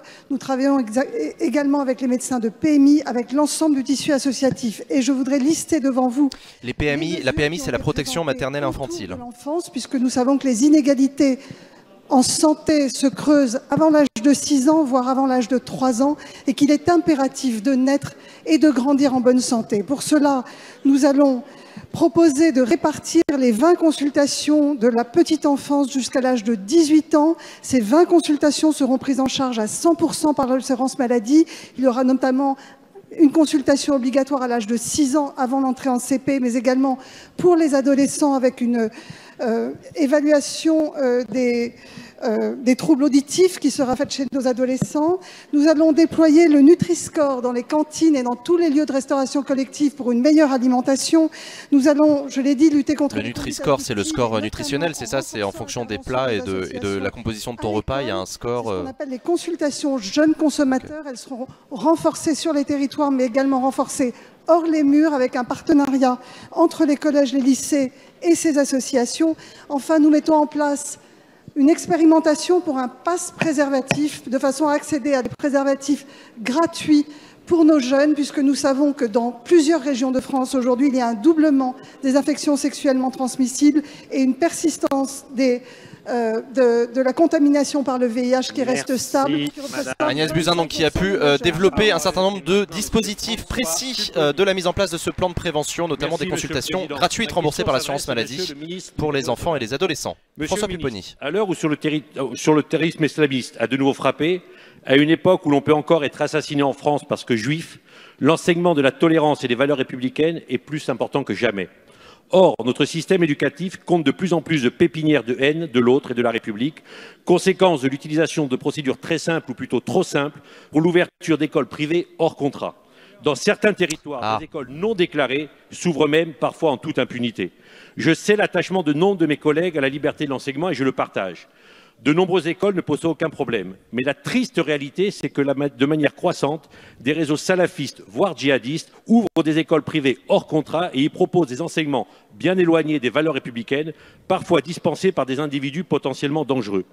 La simplicité des procédures d'ouverture et de ces écoles, qui reposent sur une simple déclaration préalable, et le manque de moyens de contrôle s'est retourné contre la République et menace ses fondements. Ce soir, nous examinerons une proposition de loi sur le sujet et le texte actuel, s'il comporte des propositions positives, nous paraît insuffisant au regard des enjeux. Notre groupe a proposé de nombreux amendements, et en particulier un amendement, mais la droite l'avait fait également, pour faire en sorte que des individus condamnés ou potentiellement dangereux ne puissent pas diriger ou enseigner dans ces établissements. Ces amendements ont été refusés en commission. Monsieur le ministre, ne pensez-vous pas que nous devons faire tout notre possible pour préserver... François Pupponi, le député socialiste qui se prévaut d'avoir déposé des amendements similaires à ceux de la droite, en tout cas pour lutter contre le radicalisme. C'est vrai que c'est une position qui est en ce moment particulièrement défendue par le groupe socialiste à l'Assemblée nationale, c'est l'interdiction de l'ouverture, en tout cas le contrôle plutôt, de l'ouverture des écoles privées hors contrat, puisque il y a un certain nombre d'écoles privées hors contrat qui sont considérées, et c'est François Pupponi qui a utilisé cette expression, comme des foyers de haine contre la République. François Pupponi, c'est l'ancien maire de Sarcelles. Je crois qu'il a pris la succession de DSK à la mairie de Sarcelles en 97, si je dis pas de conneries. Monsieur le député Jean-Michel Blanquer qui va lui répondre. Merci d'aborder ce sujet qui est absolument fondamental. Et vous avez tout à fait raison de le faire dans le contexte actuel où nous devons être tous extrêmement sensibles au fait qu'il n'y ait pas un abus des grands principes républicains pour faire le contraire des principes républicains. En l'occurrence, nous sommes tous très attachés à la liberté d'enseignement, et c'est mon rôle de la garantir. Mais en même temps, comme vous l'avez très bien dit, nous devons veiller à ce qu'il n'y ait pas d'abus qui conduisent à ce que tout un chacun puisse créer une école, quitte à ce que ces écoles correspondent à des extrémismes religieux, en l'occurrence, ou même des logiques sectaires de tous ordres. Nous devons être à la fois vigilants sur la liberté d'enseignement, qui est évidemment un principe constitutionnel, et en même temps, nous devons être vigilants sur le fait qu'il n'y ait pas d'abus de cette liberté. Et je crois que sur tous les bancs, nous nous rejoignons pour cela. C'est pourquoi j'ai vu d'un œil plus que favorable la proposition de loi formulée par la sénatrice Françoise Gatel. Je l'ai soutenue depuis le début, je l'ai fait... Sénatrice UDI, si je ne dis pas de bêtises. Je le ferai ce soir, lorsque nous aborderons cette question dans l'hémicycle. Sur les questions que vous avez évoquées, bien entendu, je poursuis les mêmes objectifs que ceux que vous avez dit. Bien entendu, ce que nous visons, c'est d'éviter qu'il puisse y avoir la création d'une école par des personnes proches de ces milieux salafistes, pour prendre cet exemple, mais on pourrait prendre d'autres exemples. Certaines choses relèvent de la loi, d'autres relèveront plus tard du règlement et de la mise en œuvre. Ce qui m'importe aujourd'hui, c'est l'adoption de cette loi, de façon à être efficace pour la prochaine rentrée. Nous allons aussi nous organiser dans les rectorats pour être efficaces en termes de contrôle, de façon à ce que tout ceci rentre dans les faits, et vous aurez ma complète alliance. Jean-Michel Blanquer qui clairement va dans le sens des députés socialistes en disant je suis d'accord, on va travailler ensemble, je suis d'accord avec vous, je suis bienveillant vis-à-vis de cette proposition de loi de la sénatrice, mais qui ne dit pas s'il est d'accord ou pas avec les amendements qui ont été déposés, notamment sur la proposition d'une autorisation préalable en préfecture avant l'ouverture d'une école privée hors contrat. C'est con parce que c'est un peu le nœud du problème. Mais bon, on verra plus tard dans le cadre de la discussion du projet de loi. Christophe Géretti. La cohésion des territoires. Dans cet hémicycle, nous évoquons régulièrement le monde rural, le monde urbain, la campagne, la banlieue. Aujourd'hui, la diversité de notre territoire se marque surtout par la faible densification, la forte densification, la faible humanisation, la forte humanisation, et aussi la grande urbanisation ou la petite urbanisation. En cela, je veux vous interroger sur le plan des villes moyennes. En fait, vous avez annoncé hier à Châtellerault l'opération Cœur de Ville et les 222 villes moyennes qui ont été retenues. Il s'agit d'un des premiers plans depuis 1973, puisque le dernier contrat de ville moyenne date de Pierre Messmer et son gouvernement. C'était un plan transversal de plusieurs qualités et de plusieurs conformités avec la diversité des territoires et surtout qui rendait compte du maillage et de la structure de notre territoire. Alors, Monsieur le Ministre, je vais vous demander d'exprimer, d'expliquer cette distribution qui a été faite de façon intelligente sur l'homogénéité de notre maillage territoire. Quels sont les objectifs de ce plan Cœur de Ville? Quels sont les moyens mis en œuvre? Et surtout, convainquez-nous et convainquez le territoire et la population que vous êtes à l'attention de ces territoires ruraux et de ces villes moyennes et ces petites villes préfectures qui ont la structure de notre territoire. Monsieur Christophe Géretti, il a été maire d'une de ces petites villes qui s'appelle Naves. Il siège à la commission des finances et à la commission des affaires européennes. Il a soutenu Alain Juppé pendant la primaire de la droite pour la présidentielle de 2017, mais il est devenu député En Marche. Et donc, il donne l'opportunité à Jacques Mézard de présenter son fameux plan pour la revitalisation des centres-villes. On écoute le ministre. Hier, à Châtellerault, nous avons lancé l'opération Cœur de Ville s'adressant à 222 villes moyennes. Et je remercie ici... Ah merde, on a un petit bug de Jacques Mézard. Ça va revenir, bougez pas. La régie est pro, incroyable. Sylvain sur le pied de guerre. Je tiens d'abord à dire... Formidable. Que ce plan a été conçu le plus rapidement possible en concertation avec Ville-de-France, qui représente les villes moyennes, et je tiens à rendre hommage à sa présidente Caroline Cailleux. Ce plan est un plan important, qui a deux caractéristiques. D'abord, le fléchage de fonds qui ne sont pas de la redistribution, qui sont des fonds nouveaux. 1,5 milliard d'Action Logement, c'est signé. 1 milliard de la Caisse des dépôts en fonds propres, 700 millions de prêts, 1,2 milliard de l'ANA, et puis le fléchage d'un certain nombre de crédits de l'État pour ces 222 villes moyennes. L'ANA, c'est l'Agence nationale de l'aménagement, si je ne dis pas de bêtises. Jacques Mézard, donc, qui a parlé de fléchage de crédit. Fléchage de crédit, c'est un mot un petit peu technique dans la mécanique du budget de l'État et des collectivités. Le fléchage, ça veut dire que des budgets sont prévus spécifiquement sur des actions, en particulier sur le renouvellement de l'habitat. Simple. Avec chacune de ces villes pour qu'on puisse commencer les opérations dans les délais les plus brefs, parce que ce qu'il faut, c'est qu'il y ait une traduction effective sur le terrain en matière de logement, en matière de restructuration, en matière de mobilité, sur tous ces sujets qui sont importants. C'est ça, c'est l'amélioration de l'habitat, c'est pas l'aménagement. Merci Dich. Le monde rural et aussi les métropoles, cette action va permettre de redynamiser, d'agir rapidement. Le choix a été fait sur tout le territoire national, et mesdames, messieurs les députés, il n'y a pas toutes les sensibilités politiques sont concernées. Nous avons fait un choix pour la France et pour tous ces territoires. Il faut reconnaître que la République en marche, elle n'a pas des masses de maires. D'ailleurs, elle a 0 maire. Et donc, du coup, évidemment, elle n'a pas pu faire son choix des villes en fonction des couleurs politiques. Allez, Guy Tessier. Monsieur le Premier ministre, cela fait des mois que ça dure, et pourtant, les réponses se font attendre. Des milliers de migrants arrivent sur les rives européennes de la Méditerranée chaque année. En 2017, la France a ainsi dépassé le cap des 100 000 demandes d'asile. Parmi ces migrants, il y a des mineurs dits non accompagnés qui arrivent sur notre territoire avec l'espoir d'un avenir meilleur. Mais la réalité est tout autre. Ces jeunes, après un voyage souvent long et difficile, se retrouvent dans la rue, faute d'une politique claire et ferme en matière migratoire. Un véritable appel d'air a été créé, comme en atteste l'explosion du nombre de ces mineurs non accompagnés sur notre territoire. En 2017, la France a réalisé plus de 50 000 évaluations afin de savoir si ces jeunes étaient mineurs ou non. Ainsi reconnus, ce ne sont pas moins de 15 000 nouveaux mineurs qui ont été confiés durant l'année 2017 au département au titre de l'aide sociale à l'enfance, soit une hausse de 85%. D'après l'Association des départements de France, en fin d'année 2017, nous serions à plus de 26 000 mineurs pris en charge par l'aide sociale à l'enfance. Devant cette explosion sans précédent du nombre de ces mineurs, les dispositifs d'accueil et les moyens mis à disposition ne sont plus adaptés. Bien évidemment, cela a un coût. Aujourd'hui, supporté seul par les départements, la prise en charge d'un mineur étranger est estimée en moyenne entre 50 et 60 000 euros par mineur et par an. En 2017, cela représente pour les départements 1,25 milliard d'euros. Monsieur le Premier ministre, vous avez reçu un rapport mi-février présentant un certain nombre de pistes pour sortir de cette crise. Où en êtes-vous pendant que les départements peinent à faire face? La lutte contre l'immigration irrégulière est une prérogative régalienne. N'est-il pas temps pour l'État d'assumer ses responsabilités? Guy Tessier qui demande à l'État d'assumer ses responsabilités dans la prise en charge des enfants mineurs issus de l'immigration. Il a rappelé que ce sont les départements aujourd'hui dans le cadre de l'aide sociale à l'enfance qui prennent en charge de fait ces mineurs et que ça pose des questions. Donc il demande à l'État de prendre ses responsabilités et d'assumer sa politique. C'est Gérard Collomb qui va répondre, le ministre de l'Intérieur. On l'écoute. Un grand merci à toi Matt pour ton abonnement. Merci beaucoup. Je crois que vous avez raison.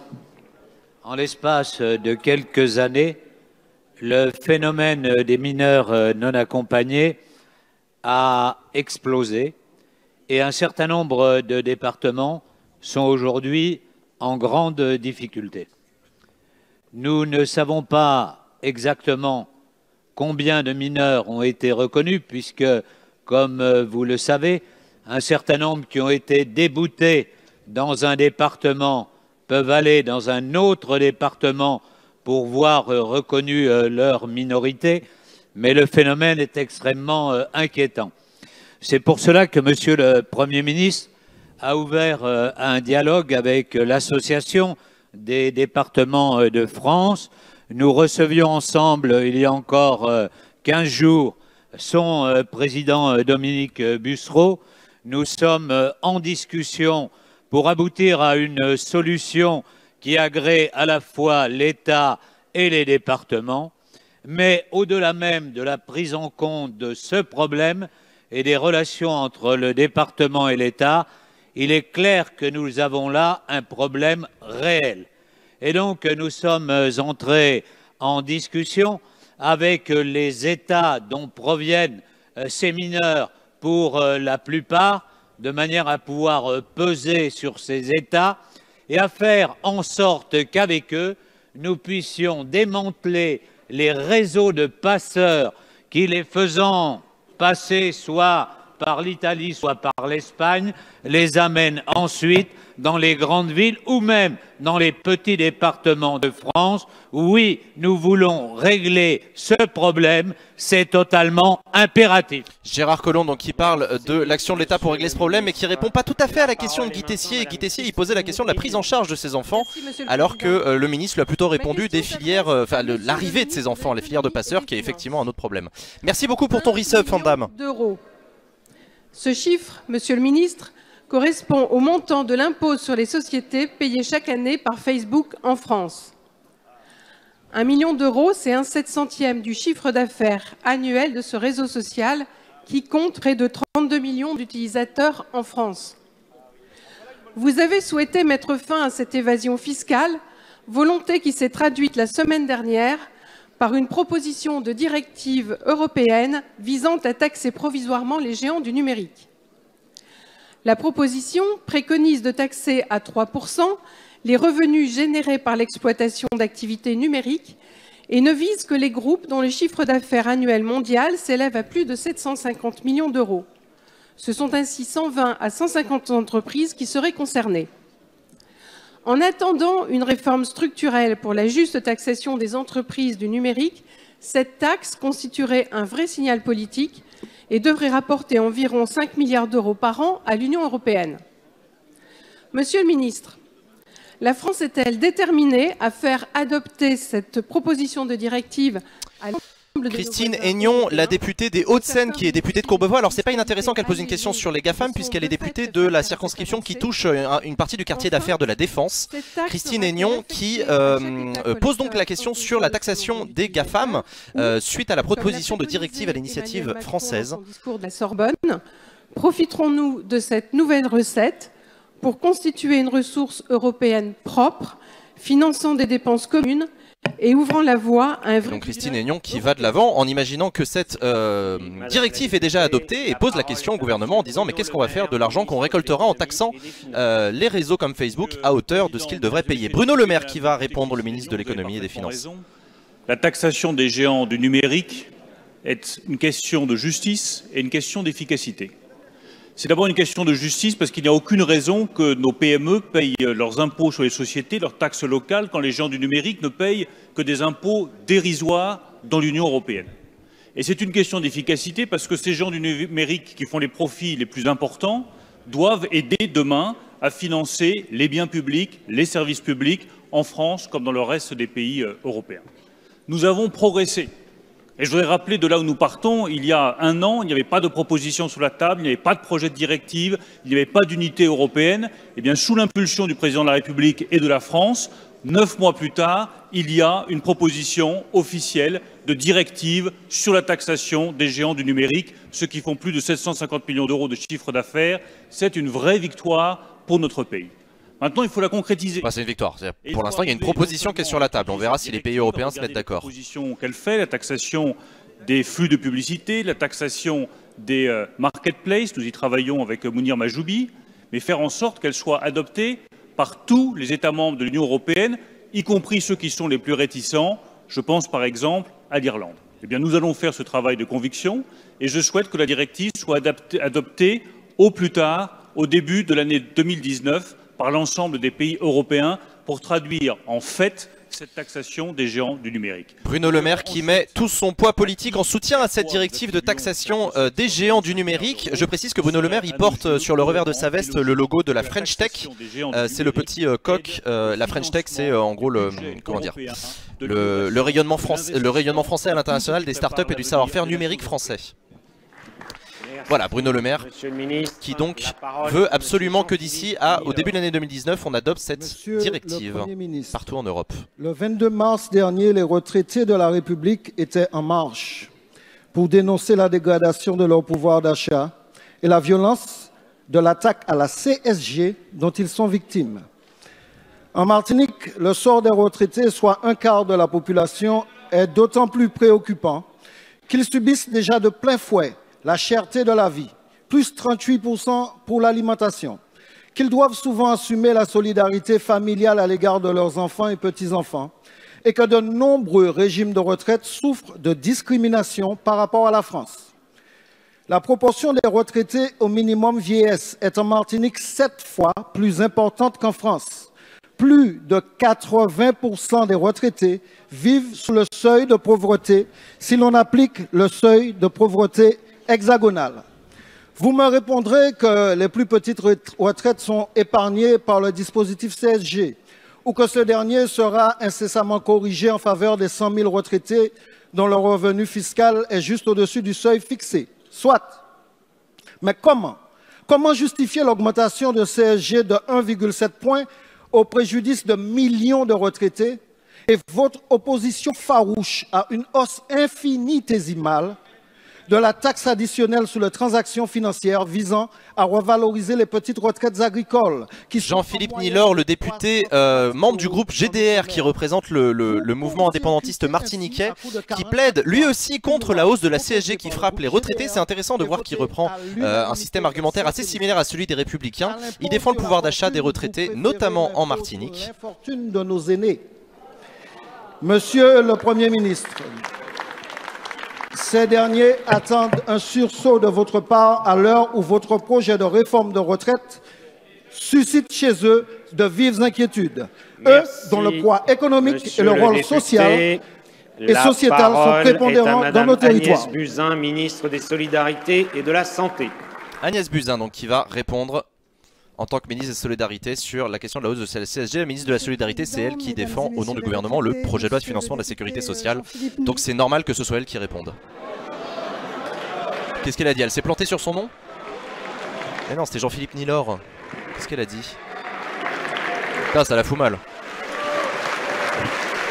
Agnès Buzyn qui éclate de rire après s'être trompée sur le nom de famille d'un député.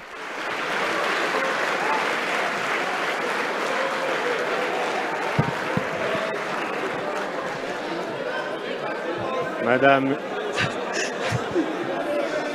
Allez-y, Madame la ministre, devant une assemblée de députés. Composition sociologique très diverse. Même Édouard Philippe se marre. Je crois que je vais gagner le record, Monsieur le Président. Donc, Je crois que c'est pas la première fois qu'elle fait une boulette, Agnès Buzyn. Monsieur le député Jean-Philippe Nilor,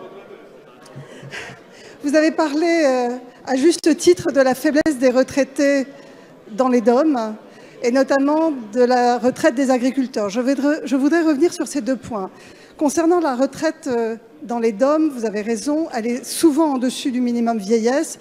De ce fait, les personnes n'ont évidemment pas à payer la hausse de la CSG, ils bénéficient du minimum retraite et je rappelle que ce minimum retraite va être augmenté dans 3 jours, le 1er avril prochain, de 30 €. Il sera augmenté sur l'ensemble du quinquennat de 100 € et en fait assez rapidement puisqu'il atteindra 903 €, c'est-à-dire plus 100 €, le 1er janvier 2020. Donc évidemment, ces personnes sont bien en deçà du seuil des retraités qui ont à payer la CSG. Je rappelle que 40% des retraités aujourd'hui n'ont pas à s'acquitter de la hausse de la CSG. Concernant la retraite agricole, monsieur le député Milor, je voudrais dire que, évidemment, leur situation n'est pas satisfaisante. Nous avons eu l'occasion d'en débattre dans cette Assemblée et notamment au Sénat aussi. Nous avons pris l'engagement avec le haut-commissaire à la réforme des retraites, Jean-Paul Delevoye, de recevoir toutes les organisations syndicales des agriculteurs pour échanger à ce sujet. Nous les recevons dans une quinzaine de jours. Mais le texte proposé, comme la méthode, n'apportait pas de réponse satisfaisante. D'une part parce qu'il s'agissait d'une taxe sur les transactions financières qui n'est pas du tout adressée, qui sert normalement à financer l'aide au développement. Et d'autre part, il faut que... Oui, Agnès Buzyn qui explique en gros la proposition alternative de Jean-Philippe Nilor ne concerne pas du tout les petites retraites des Martiniquais ou de qui que ce soit, puisque la taxe sur les transactions financières est plutôt fléchée vers l'aide au développement. Madame Natalia Pouzireff. Merci Monsieur le Président, Mesdames et Messieurs les ministres, chers collègues. Ma question s'adresse à Monsieur le ministre de l'Économie et des Finances, à l'occasion de la Semaine de l'Industrie. Celle-ci doit permettre de mettre en valeur nos réussites industrielles, comme par exemple dans le secteur aéronautique et spatial, Airbus et Ariane Group. De manière générale, la France connaît des chiffres de création d'entreprises qui n'ont rien à envier à ses voisins européens. Mais les résultats en termes d'embauche et de croissance de celle-ci ne sont pas satisfaisants. La reconquête industrielle de la France se fera par nos entreprises de taille intermédiaire, ETI, qui sont le véritable moteur économique de notre pays. 23% de l'emploi pour 34% des exportations françaises et 100 leaders mondiaux. Cependant, nous manquons d'ETI en France, seulement 4 600 contre 12 500 en Allemagne, 10 500 au Royaume-Uni ou encore 8 000 en Italie du Nord. Et ce, pour plusieurs raisons. Manque de visibilité sur les commandes, sous-investissement, difficulté de monter en gamme, d'où une faible compétitivité des entreprises qui ne profitent pas encore suffisamment de la mondialisation. Face à ce constat et pour renforcer notre industrie, une partie du chemin a déjà été parcourue. Le Code du travail a été assoupli pour redonner confiance aux entrepreneurs et les acteurs financiers incités à investir dans l'économie productive. Pour que nos entreprises se saisissent à plein du retour de la croissance, Il convient de donner à celle-ci le cadre et les leviers pour innover, pour se transformer, pour grandir et créer des emplois. Nathalie Pouzireff, la députée des Yvelines, qui pose une question à l'occasion de la semaine de l'industrie. Elle est ingénieure aéronautique chez Thales et Airbus, donc elle connaît très bien ce secteur-là. D'ailleurs, je crois qu'elle fait partie du groupe de travail. Elle est vice-présidente du groupe de travail sur le sujet justement de l'aéronautique et du spatial. Elle a parlé tout à l'heure, elle a rendu hommage aux géants européens Ariane Group et Airbus. Et donc elle demande ce que veut faire le gouvernement pour accompagner l'industrie dans sa croissance. Monsieur le Président, Mesdames et Messieurs les députés, Madame la députée Nathalie Pouzireff, l'industrie est le futur de la France. Et le petit coq bleu que je porte ici est le symbole de cette qualité de fabrication et de cette qualité exceptionnelle de l'industrie française. L'année dernière, pour la première fois depuis 2001, l'industrie française a recréé des emplois, plus 6 000 emplois dans l'industrie française l'année dernière. Ouais, en fait, je me suis trompé, c'est ça, c'est pas la French Tech. Parce que la French Tech, il y a une autre couleur, je me disais qu'il y avait un bug. C'est French Lab. C'est French Fab, pardon. C'est une déclinaison de French Tech dans la partie industrielle. Nous permettre de baisser les coûts de l'industrie pour gagner encore en compétitivité coût. Et comme je l'ai indiqué, nous Non, c'est moi qui me suis trompé, hein, c'est moi qui me suis trompé. C'est French Fab son truc, c'est pas French Tech. Qui pèse encore trop lourdement sur la compétitivité de notre industrie. Le deuxième pilier de cette stratégie, c'est l'investissement, c'est l'innovation, c'est le développement du crédit impôt recherche, c'est le fonds pour l'innovation de rupture doté de 10 milliards d'euros. La troisième phase de cette stratégie, c'est ce que défend Muriel Pénicaud, c'est la formation, c'est la qualification. Parce que nous ne pouvons pas accepter dans un pays qui a près de 3 millions de chômeurs, nous ayons encore des industriels qui cherchent des tourneurs, des chaudronniers, des ingénieurs, des techniciens de maintenance et qui n'arrivent pas à les trouver parce que nous n'avons pas doté ces industriels des formations dont ils ont besoin. Enfin, le dernier point de cette stratégie, c'est l'exportation, c'est la conquête de l'international, c'est la capacité à conquérir de nouveaux marchés et pour cela, c'est donner à nos entreprises la capacité à grandir. Nous avons beaucoup de PME, mais nous n'avons pas assez d'entreprises de taille intermédiaire. Eh bien, le projet de loi que je présenterai au Conseil des ministres dans quelques semaines... C'est le fameux projet de loi Pacte que Bruno Le Maire porte et qui veut renforcer l'industrie. Il a notamment parlé de la réforme qui, elle, plutôt est portée par Pénicaud sur la question de la réforme de l'apprentissage et de la formation professionnelle. Julien Dive, le député Les Républicains, qui prend la parole. Monsieur le Premier ministre, nous tiendrons l'engagement de la suppression des charges sur les heures supplémentaires. Il faut que le travail paye mieux. Cette mesure permet d'augmenter le pouvoir d'achat. Ces mots, ce ne sont pas les miens, ce sont les vôtres, Monsieur le Premier ministre, ceux du ministre de l'économie, ceux du porte-parole du gouvernement. Je viens de déposer avec mes collègues les Républicains une proposition de loi instaurant l'exonération fiscale et sociale des heures supplémentaires, comme plusieurs membres du gouvernement lorsqu'ils étaient députés. Proposition de loi qui est actuellement examinée à l'Assemblée nationale. L'exonération, c'est l'aide de ceux qui n'ont pas droit aux aides. Côté salariés, cette mesure permet aux travailleurs des classes moyennes et populaires un gain de pouvoir d'achat de 500 € par an. Côté entreprise, elle permet à nos TPE-PME, qui n'ont pas toujours l'attention de l'État, d'améliorer leur compétitivité. En toute logique, majorité et opposition devraient se retrouver sur cette mesure. Seulement voilà, notre vie politique manque parfois de bon sens et de logique. Ce matin, en commission, la majorité a rejeté cette mesure, y compris l'idée de la désocialisation. Triste contradiction. Jeudi prochain, il est, semble-t-il, déjà prévu une motion de renvoi. Votre majorité, fer de lance de la nouvelle politique, retombe dans les travers des petits calculs et rejette donc en bloc un texte qu'elle votera les yeux fermés lorsqu'il sera proposé par le gouvernement. Je sais la majorité très attachée au droit d'amendement. La semaine prochaine, une opportunité exceptionnelle s'offre à vous. Saisissez-la. Julien Dive qui plaide pour la proposition qu'il a faite effectivement en commission et qui a été rejetée par la République En Marche. Et Julien Dive qui tape fort et qui tape assez juste lorsqu'il s'en prend à l'hypocrisie des anciens membres de son groupe qui sont aujourd'hui au gouvernement, qui à l'époque soutenaient la défiscalisation des heures supplémentaires et qui maintenant la rejettent. Et donc Julien Dive qui demande de la cohérence au gouvernement, il est dans son rôle. Comme entendu ce matin en commission. Et donc il demande des comptes au gouvernement en tendant la perche sur un renvoi en commission du projet de loi qui sera proposé la semaine prochaine. Ministre de l'Action et des Comptes Publics. Et c'est Olivier Dussopt qui va répondre et essayer d'expliquer quelle est la cohérence du gouvernement sur cette question. Le gouvernement a pris connaissance avec beaucoup d'attention de la proposition de loi que vous avez déposée et je crois que vous avez eu l'occasion de le présenter directement à certains des membres du gouvernement, pas plus tard qu'il y a quelques jours. Vous dire aussi que le Premier ministre a pris un engagement, que la désocialisation, le terme est un peu incongru, mais en tout cas l'exonération des cotisations sociales sur les heures supplémentaires était un engagement du gouvernement et qu'il serait tenu en 2020. Il sera tenu en 2020 et nous travaillons en ce sens. Aujourd'hui, vous proposez un texte qui ne s'inscrit pas tout à fait dans la trajectoire budgétaire et qui, à travers votre question, laisserait entendre que le gouvernement n'agit pas sur la question du pouvoir d'achat. Permettez-moi simplement de vous rappeler, monsieur le député, que pour ce qui concerne les actifs, les cotisations sociales salariales ont été abaissées de 3,15 et que cela compense largement la hausse de la CSG et qu'il y aura une deuxième vague de baisse au mois d'octobre qui permettra un gain de pouvoir d'achat pour les salariés. Vous dire aussi que la prime d'activité va être valorisée. Vous dire que pour 40% des retraités, l'augmentation de la CSG est compensée et comme l'a indiqué la ministre de la Santé et des Solidarités, nous revalorisons le minimum vieillesse de 30 € au 1er avril, de 35 € en 2019, de 35 € en 2020 pour arriver à 900 € avec une augmentation de 100 € en 3 ans. Olivier Dussopt qui a un argumentaire assez intéressant puisqu'il dit à Julien Dive, en fait votre proposition elle n'est pas mauvaise sur le fond, en fait on la soutient donc on reste cohérent, mais on la soutient à horizon 2020. Là vous la proposez dès 2018 pour 2019, c'est un peu trop tôt, on aura l'occasion d'en discuter et d'ici là il existe tout un tas de dispositifs qui permettent d'arriver à peu près au même résultat. Elles sont nombreuses et elles permettent au gouvernement... Difficile le numéro d'équilibriste d'Olivier Dussopt. ...de tous les Français.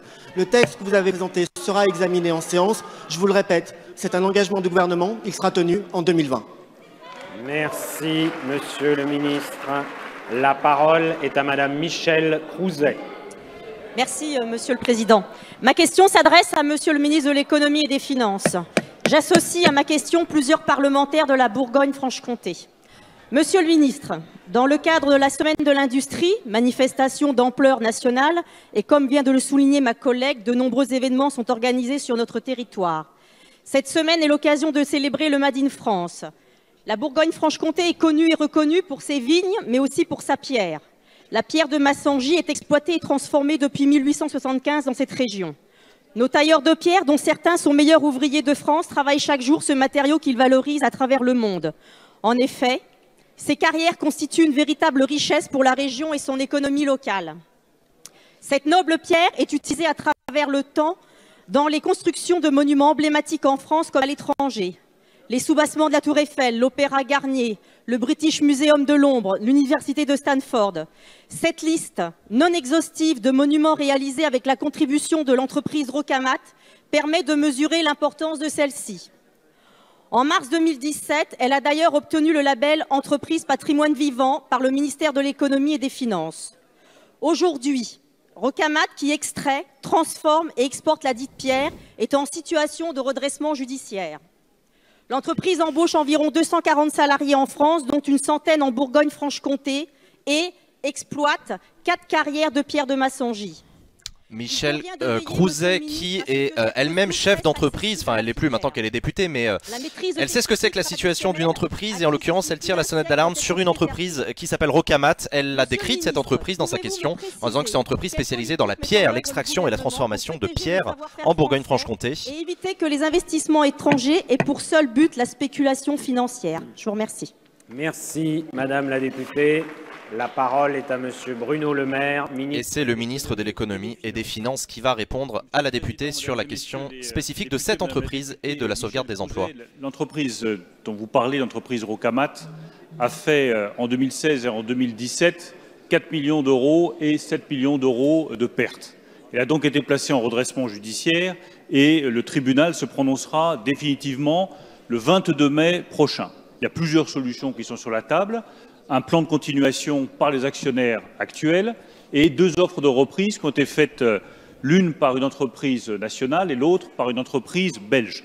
Soyez assurés que dans ce cas, comme dans tous les autres cas en France, nous veillerons à ce que les intérêts des salariés soient garantis et que tous les salariés puissent avoir des perspectives soit de continuation, soit de placement dans l'entreprise. Mais de manière plus générale, l'exemple que vous donnez, il montre bien à quel point l'industrie est décisive pour nos territoires et à quel point il faut continuer à se battre pour améliorer la compétitivité et l'offre de nos industries. Je vous ai parlé tout à l'heure de la réflexion qui a été ouverte sur les impôts de production. C'est décisif pour continuer à améliorer la compétitivité coût de nos entreprises. La réflexion que nous avons ouverte également sur la baisse des charges au-dessus de 2,6 SMIC, de façon à ce que les entreprises qui ont les niveaux de qualification les plus élevés puissent être encore plus compétitives. Elle sera, elle aussi, poursuivie dans le cadre fixé par le Premier ministre, qui est celui du respect des équilibres des finances publiques. Nous avons également lancé la réflexion sur le déplafonnement du crédit impôt recherche, tout ce qui permettra d'améliorer la compétitivité coût, mais aussi la qualité des productions industrielles françaises, sera mené jusqu'au bout et nous permettra, au bout du compte, d'avoir une industrie qui continue à irriguer nos territoires, nos départements et nos régions. Merci, Monsieur le Ministre. La parole est à Madame Muriel Ressiguier. La taille de la pierre, c'est pas un secteur primaire, c'est considéré comme de l'industrie. Oui, je crois que c'est une boîte qui fait essentiellement la transformation de pierre calcaire. J'ai un doute. Hein. Muriel Ressiguier. Dans la nuit du 22 mars, au sein de la faculté de droit, lieu du savoir, sanctuaire de la République, s'est déroulée une scène d'une extrême violence qui nous rappelle des heures sombres de notre histoire. Un commando d'une dizaine de personnes cagoulées, armées de tasers et de planches de bois, ont tabassé des étudiants qui occupaient un amphi dans le cadre de la mobilisation qui s'amplifie contre votre loi sur l'orientation et la réussite des étudiants. À Lille, des membres de l'extrême droite ont agressé des étudiants à la sortie d'une assemblée générale. À Bordeaux, les forces de l'ordre ont évacué des étudiants qui occupaient un amphi. Ces hommes ont fait usage de matraques et ont prononcé des insultes racistes. À Paris, dans un lycée autogéré, des individus armés de barres de fer ont effectué des saluts nazis et agressé 2 élèves. Le moment est venu de prendre parti et de poser enfin des actes forts. Partout, les nervis sévissent au grand jour. Ils menacent aussi des élus de la nation. Nous sommes 5 députés France Insoumise à avoir reçu des menaces de mort et nous ne sommes certainement pas les seuls. Ne nous trompons pas. À travers ces symboles, c'est notre démocratie qui est défiée par ces bandes factieuses. Chaque fois, face à la haine et à la violence, nous lutterons pour préserver la liberté d'expression et le débat démocratique. Muriel Ressiguier, donc la députée insoumise qui apporte dans l'hémicycle la question que vous posiez d'ailleurs au début dans la préparation de l'émission sur ce qui s'est passé à la fac de Montpellier le 22 mars dernier avec l'évacuation extrêmement musclée des étudiants bloqueurs par un commando cagoulé et armé. Elle a aussi fait le lien avec ce qui se passe dans d'autres universités et elle en profite pour mettre en avant déjà la contestation de la politique menée dans les universités et plus globalement la lutte contre les groupes violents d'extrême droite. La parole est à Monsieur Jean-Michel Blanquer. C'est Jean-Michel Blanquer, le ministre de l'Éducation nationale, qui va répondre sur ce qui s'est passé à Montpellier. Monsieur le Président, Mesdames et Messieurs les députés, Madame la députée Muriel Ressiguier, vous avez raison d'insister sur ces phénomènes qui sont graves, qui, comme toute violence, doit être condamnée. Je tiens à signaler d'ailleurs que tout à l'heure, nous avons appris que le local de l'Union des étudiants juifs de France avait été l'objet de violences à la Sorbonne. Nous devons évidemment aussi condamner ces faits qui sont d'une extrême gravité. Quels que soient les groupes qui sont à l'origine, il est évident que nous devons les condamner, que l'autorité académique doit le faire, c'est-à-dire le président de l'université, mais aussi la ministre... Pourquoi c'est lui qui répond? Parce qu'il est ministre de l'Éducation nationale et que donc il a la tutelle sur les recteurs d'académie, les recteurs des universités. Et d'ailleurs, il vient de parler de l'autorité académique. Au moment où ces faits ont eu lieu, a immédiatement saisi l'inspection générale de l'administration de l'Éducation nationale, de l'enseignement supérieur et de la recherche, qui est actuellement en train de diligenter une enquête administrative. Dès que les conclusions lui arriveront, bien entendu, elle en tirera tous les enseignements nécessaires. Il est évident qu'à partir du moment où il y a violence, il doit y avoir des suites judiciaires. Et là aussi, on ne peut évidemment qu'être d'accord avec vous. Je pense que nous devons en appeler à une logique de sérénité, d'apaisement, de débat démocratique. Il est normal qu'il y ait des discussions autour des grandes politiques publiques de l'enseignement supérieur. Elles doivent se faire dans le calme, la sérénité, avec le respect des règles par chacun et chacune, respect de ces règles qui s'imposent dans toutes les universités. Vous devez être vigilants sur ce point comme nous devons l'être. Et je pense que nous pouvons en effet, tous ensemble, être réunis pour que le débat démocratique ait lieu autour des enjeux universitaires, sans violence, condamner chacune de ces violences et lui réserver une suite judiciaire. Jean-Michel Blanquer qui clairement appelle au calme et à la retenue en faveur du débat démocratique. Fort maintien. Merci, Monsieur le Président. Ma question s'adresse à Monsieur Jean-Yves Le Drian, ministre de l'Europe et des Affaires étrangères. Monsieur le ministre, vous vous êtes rendu la semaine dernière à Kiev. À cette occasion, vous avez rencontré le président Petro Poroshenko, le ministre des Affaires étrangères Pavlo Klimkin et le président de la Verkhovna Rada. Lors de ces entretiens, vous avez pu rappeler le soutien de la France à la résolution de la crise que l'Ukraine traverse depuis l'annexion illégale de la Crimée par la Russie et le conflit armé dans le Donbass. Alors que les accords de Minsk, signés en 2014 et 2015, ne sont toujours pas mis totalement en œuvre, la France et l'Allemagne jouent le rôle de médiateur pour permettre la résolution en application de ces accords. Malgré cette situation, le pouvoir public a réalisé de nombreuses réformes, notamment la décentralisation, la réforme du secteur énergétique et bancaire. Vous avez également travaillé à l'approfondissement de nos relations bilatérales, notamment dans le secteur économique. Valéra Faure-Muntian, excusez-moi si je prononce mal son nom de famille, elle est ukrainienne d'origine, elle est arrivée en France à l'âge de 14 ans. Elle pose une question sur les relations entre la France et l'Ukraine. D'ailleurs, elle est présidente du groupe d'amitié parlementaire France-Ukraine, qui est une question intéressante sur les relations entre les deux pays, mais qui en fait en sous-main pose la question des relations entre la France et la Russie. Le premier employeur étranger sur le territoire ukrainien avec 160 implantations. Cependant, pour créer le climat propice à l'investissement, l'Ukraine doit mener encore plusieurs réformes, notamment pour lutter contre la corruption. Pourriez-vous, Monsieur le Ministre, nous exposer les perspectives d'évolution qui se dessinent aujourd'hui dans la relation franco-ukrainienne? Quelle est votre feuille de route concernant l'avenir de Il y a une question intéressante de Mandalore et j'y réponds à nouveau. Non, les ministres ne connaissent pas automatiquement les questions qui vont être posées par les députés. Il y a une exception à ça, c'est les députés de la majorité qui, comme ils sont des soutiens du gouvernement, communiquent leurs questions à l'avance au gouvernement. C'est assez normal. Jean-Yves Le Drian, le ministre des Affaires étrangères, qui va répondre. On va l'écouter sur la question ukrainienne et russe. Et dans le Donbass, qui est toujours une zone de guerre, il y a des morts toutes les semaines. Et 3 millions d'habitants de cette zone de conflit sont victimes d'actes de barbarie. Et on sait les moyens de sortir, puisque les deux parties, je ne confonds pas les responsabilités entre l'agresseur et l'agressé, mais les deux parties se sont mis d'accord dans le cadre des accords de Minsk sur les voies de sortie de crise.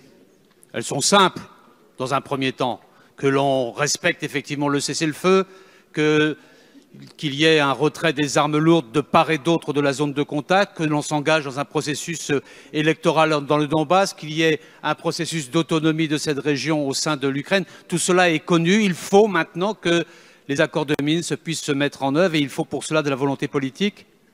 Il se trouve qu'il y a un espace-temps après les élections russes et la nouvelle composition du gouvernement allemand dans l'attente des élections ukrainiennes pour agir.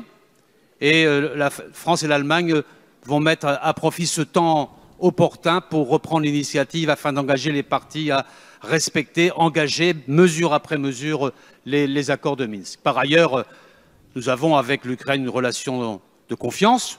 Constatons les efforts faits pour la restructuration institutionnelle, pour les réformes qui ont été initiées, parfois très vigoureusement.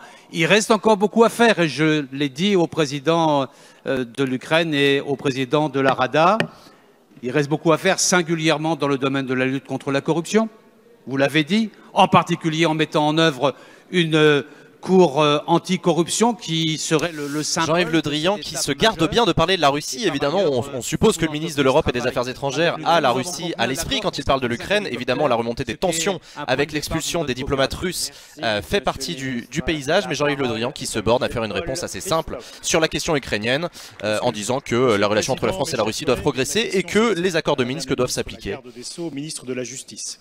On reste un peu sur notre fin, je dois dire. Je souhaiterais vous interroger sur la réforme de notre système judiciaire. Mais j'ai dit qu'elle était née en Ukraine, Valérie Faure-Muntian. Aucun tribunal ne sera fermé et le maillage actuel des juridictions sera conservé. Sur ce point, il a toutes les raisons de vous croire. Mais l'avant-projet de loi qui nous est récemment parvenu nous laisse quelque peu soucieux quant à l'avenir de l'organisation judiciaire dans notre pays. Ce qui nous interpelle clairement, ce n'est pas le contenant, mais le contenu. S'il ne fait pas mention de suppression, l'article 54 du projet de loi précise que les compétences des tribunaux de grande instance seront déterminées par décret pris en Conseil d'État. On dit souvent que le diable se cache dans les détails. Dans le cas présent, il ne s'agirait pas qu'il se cache dans un décret. Un tribunal pourrait alors être maintenu en l'état, mais vidé entièrement de sa substance, éloignant les justiciables de leurs juges. Par ailleurs, si on se réfère au rapport Houillon-Rimbourg, des contentieux relevant par exemple de la justice des mineurs, de l'application des peines, du prononcé des divorces ou du droit immobilier pourraient demain être dévolus par décret à un tribunal de grande instance départemental. Autant de contentieux qui représentent en réalité une justice du quotidien et qui concernent souvent des familles précarisées et dépourvues de moyens de transport. Selon un récent sondage, plus d'un Français sur 4 renoncerait à une procédure judiciaire en cas de suppression ou d'éloignement du tribunal le plus proche d'eux.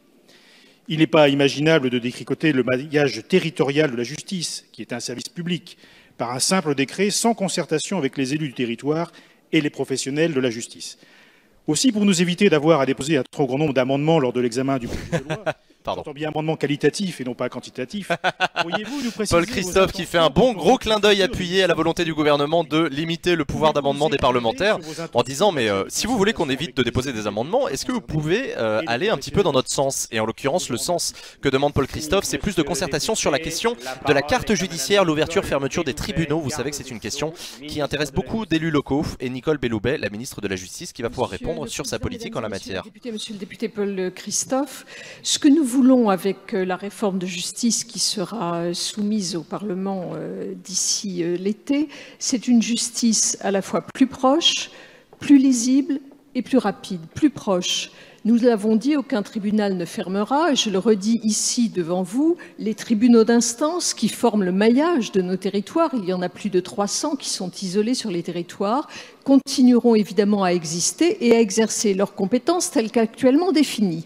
Cela se vérifiera dans les décrets qui seront pris à cet égard. Ces tribunaux, d'ailleurs, pourront voir éventuellement leurs compétences accrues si les chefs de cour le jugent pertinent et en fonction des besoins locaux. Une justice plus proche, vous disiez donc, mais aussi plus lisible dans les procédures qui vont évoluer telles qu'elles sont prévues par le texte que nous vous proposerons. Il y aura désormais plus qu'une seule procédure introductive d'instance au civil, alors qu'aujourd'hui, il y en a plusieurs. À partir de ce moment-là, nous avons jugé possible de fusionner les tribunaux de grande instance et les tribunaux d'instance qui sont sur un même site, de les fusionner organiquement, de sorte que le justiciable n'ait plus à chercher son juge selon la nature de son contentieux ou bien le montant de ce contentieux selon qu'il est supérieur ou non à 10 000 €. Par ailleurs, nous essayons aussi de construire une justice plus rapide, plus efficiente, et pour cela, nous maintiendrons les tribunaux de grande instance dans leurs compétences actuelles, mais nous proposerons, dans le cadre de ce que fixera un décret en Conseil d'État, un dialogue avec les acteurs de terrain, conduit par eux, pour que, éventuellement, sur des compétences spécialisées, dans des contentieux de faible importance, pointus, il puisse y avoir des propositions de spécialisation de tel ou tel tribunal qui viendront évidemment se surajouter aux compétences de base exercées par tous les tribunaux. Donc, il n'y aura aucune dévitalisation, comme je peux le lire sous la plume de certains barreaux. Et en plus, nous donnerons entièrement la parole au terrain et donc avec vous, messieurs les élus. Merci, Madame la Ministre. Nicole Belloubet qui a fait une réponse qui a semblé, en tout cas qui m'a semblé recevoir l'assentiment des députés UDI Agir les constructifs, la droite constructive, pardon. Ils avaient l'air de hocher de la tête en étant d'accord avec elle. Lorsqu'elle plaidait pour sa réorganisation territoriale en disant qu'il n'y aura pas de dévitalisation des territoires et que tout ça se fera dans la concertation.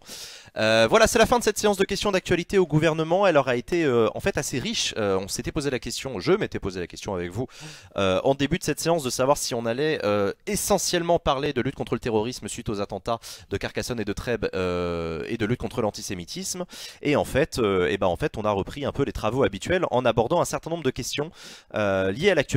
On a parlé de Mayotte, on a parlé donc de lutte contre l'antisémitisme au tout début avec Georges Paul-Langevin, on a parlé des difficultés économiques des territoires ruraux, je crois que c'était la revitalisation des centres-villes si je dis pas de bêtises, on a parlé de la politique de prévention en matière de santé, on a parlé de la création d'écoles privées et du contrôle de la création des écoles privées hors contrat, Tac, tac, tac. On a parlé des mineurs migrants qui ne sont pas accompagnés sur le territoire français. On a parlé de la taxation des géants du numérique au niveau européen et de la proposition de directives européennes en ce sens défendue par la France.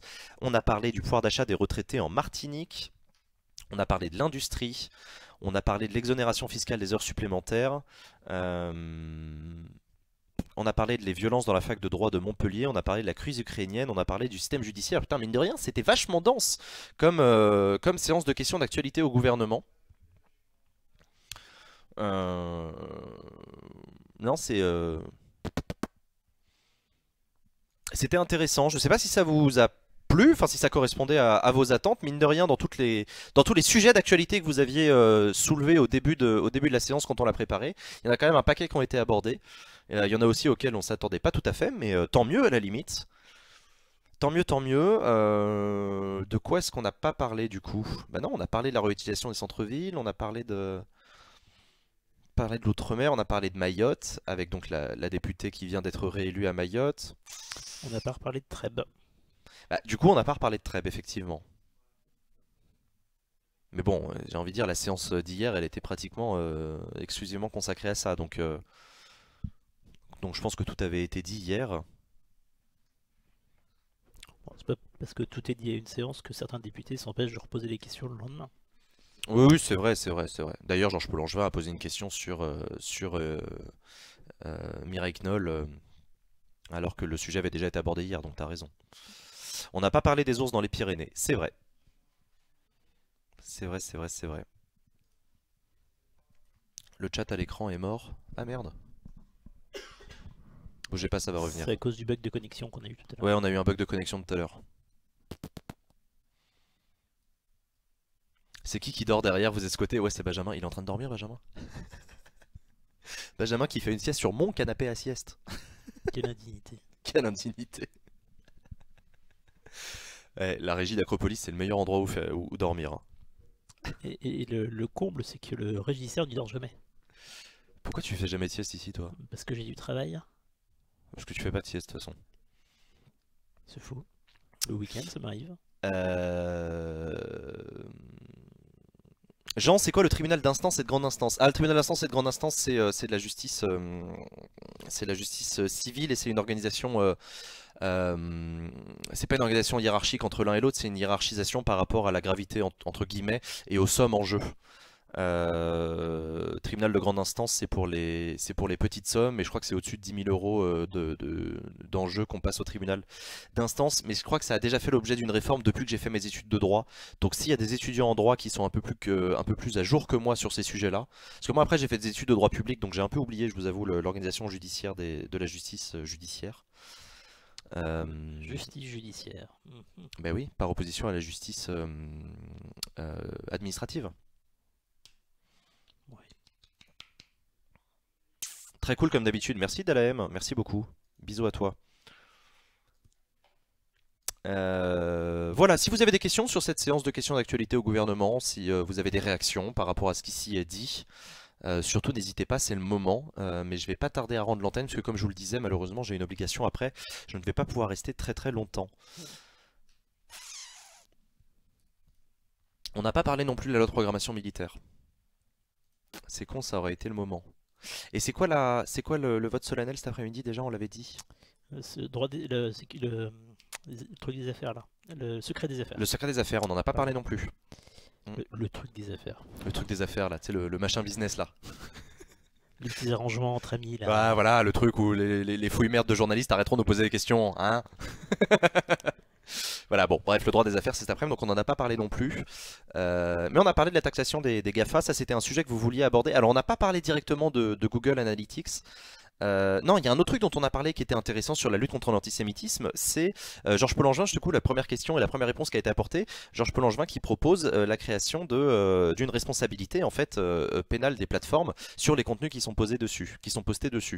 Et ça c'est un débat qui est assez intéressant, on a vu que le gouvernement laissait la porte ouverte à des discussions autour de ça, c'est le Premier ministre qui lui a répondu en disant que c'est au niveau européen qu'il faut agir sur la question des discours de haine sur les réseaux sociaux, mais que si au niveau européen on n'arrivait pas à avancer, et ben la France n'hésite n'hésiterait pas à prendre l'initiative et à agir au niveau national.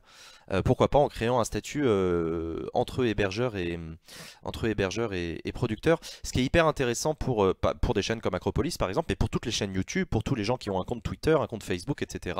Ça pose beaucoup de questions sur la responsabilité pénale des sujets qui sont abordés. Jeudi prochain, la libre antenne. Oui, il n'y a pas de libre antenne demain, malheureusement, nous ne sommes pas disponibles demain pour la libre antenne. On a un événement dans le cadre du collectif Démocratie Ouverte auquel on tient absolument à être. Donc malheureusement pas de libre antenne cette semaine, mais jeudi prochain, normalement, si tout se passe bien, on fait une libre antenne. Mais ça existe déjà. Non, Charles Maurice, ça n'existe pas déjà. Tu ne peux pas comparer le régime juridique des plateformes web au régime juridique des journaux de presse papier de la loi de 1881. Il n'y a pas de directeur de publication de Facebook France. Ça n'existe pas. Il y a d'autres dispositifs qui y ressemblent et qui organisent la responsabilité juridique des plateformes, mais tu ne peux pas faire un parallèle entre le droit de la presse et le principe d'une direction de la publication et ce qui existe pour les plateformes numériques. Jean, est-ce que tu peux parler du pass culture pour les jeunes dont le gouvernement a déjà parlé ? Poirot, je serais bien incapable de t'en dire beaucoup plus. Le pass culture, effectivement, moi je me souviens que c'était une promesse de campagne d'Emmanuel Macron. Il avait parlé de 500 € je crois par an pour les jeunes. Françoise Nyssen, la ministre de la Culture, avait repris cet engagement, mais je crois que c'est en cours de travail. Enfin, j'ai pas beaucoup plus d'informations. Si quelqu'un en a dans le chat, allez-y. Le pass culture, est-ce qu'on en a reparlé récemment du pass culture? Il me semble qu'il y a une histoire d'expérimentation qui est mise en place ou qui va être mise en place dans certains départements. Ah, peut-être qu'ils expérimentent, ouais. J'ai vu passer ça il n'y a pas très longtemps. Mais non, Poirot, là pour le coup, je suis désolé, je sèche complètement sur cette question-là. N'hésite pas à aller regarder un peu sur Google ce que l'actualité t'en dit. Mais je t'avoue que j'en ai pas réentendu parler depuis un bout de temps du pass culture.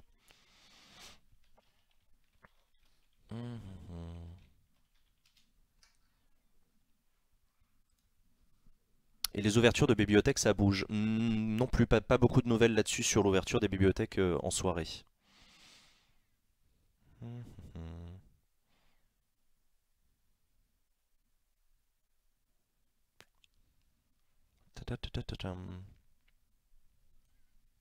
Je mettrais bien un lien pour la loi LCEN, mais j'ai pas le droit. Non, mais du coup, tu as attisé ma curiosité, Charles Maurice. Envoie-moi un DM sur Twitter avec cette loi LCEN.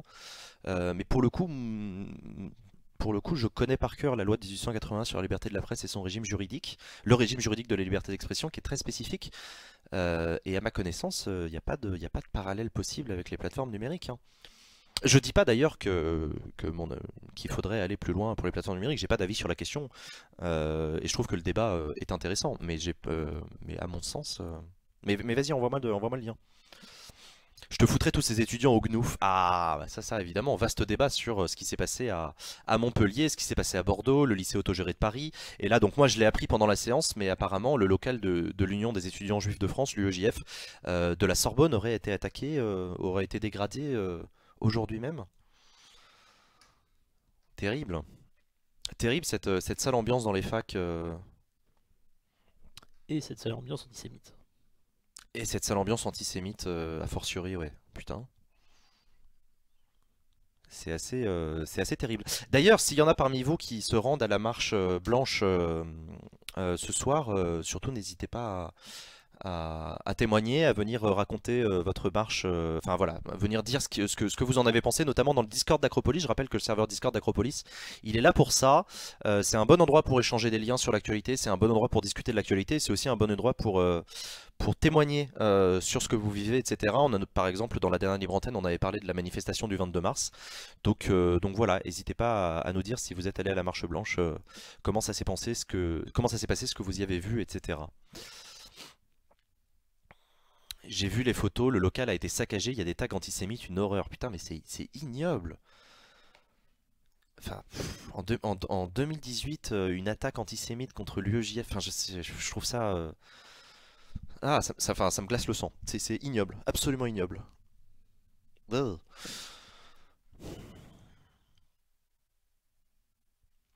Check FB Tattoo. Merci Charles, merci beaucoup. J'irai checker ça tout à l'heure.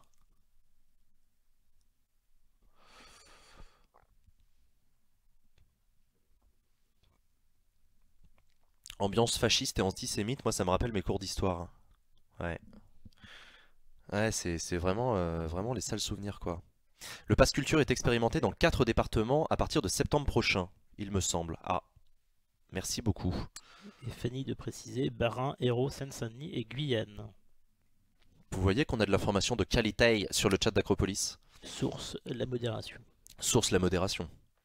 Qui est bien plus fiable que Wikipédia, évidemment. Non mais d'ailleurs, on peut en parler, je ne sais pas s'il y a des étudiants sur le chat, etc. Est-ce que vous sentez que dans les facs, dans les écoles, etc., dans les lycées, il y a une ambiance particulièrement tendue et nauséabonde autour de l'antisémitisme et du fascisme en ce moment même? Moi je suis plus étudiant depuis plusieurs années, donc j'ai des vagues souvenirs d'étudiants où il y avait vaguement de la contestation des âgés, etc. Mais il n'y avait rien à voir avec ce qu'on entend à Montpellier, enfin avec ce qui s'est passé à Montpellier, avec ce qui s'est passé à la Sorbonne, au lycée autogéré, etc. Enfin, je sais pas. Est-ce qu'il se passe un truc particulier en ce moment ou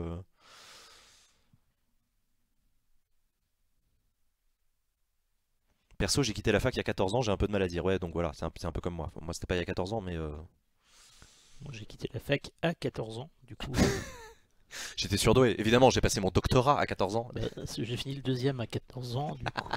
Non, j'ai eu la Greg. Oui, c'est ça, c'était la Greg à 14 ans. Ouais, Ah, absolument. J'ai fait ça en cours du soir, par contre. C'était avant la médaille Fields, je m'en souviens. Et le prix Nobel d'économie. J'ai pris mon temps pour le prix Nobel, j'ai attendu 16 ans. J'ai fait une année sabbatique. C'est ça. Bon, bref. Bref, on continue ces discussions dans le Discord d'Acropolis. Merci à toutes et à tous d'avoir suivi cette émission. Merci beaucoup à la régie de l'avoir régie. Merci beaucoup encore une fois aux bénévoles qui se sont mobilisés pour préparer cette émission. Un grand merci à toi, Amy. Merci Sylvain. Merci Adrien. Merci Benoît également. Merci à vous, Raphaël et Samuel également. On se retrouve la semaine prochaine pour la reprise des questions d'actualité au gouvernement à l'Assemblée nationale. Ce sera mardi à 14h30 en direct sur Acropolis.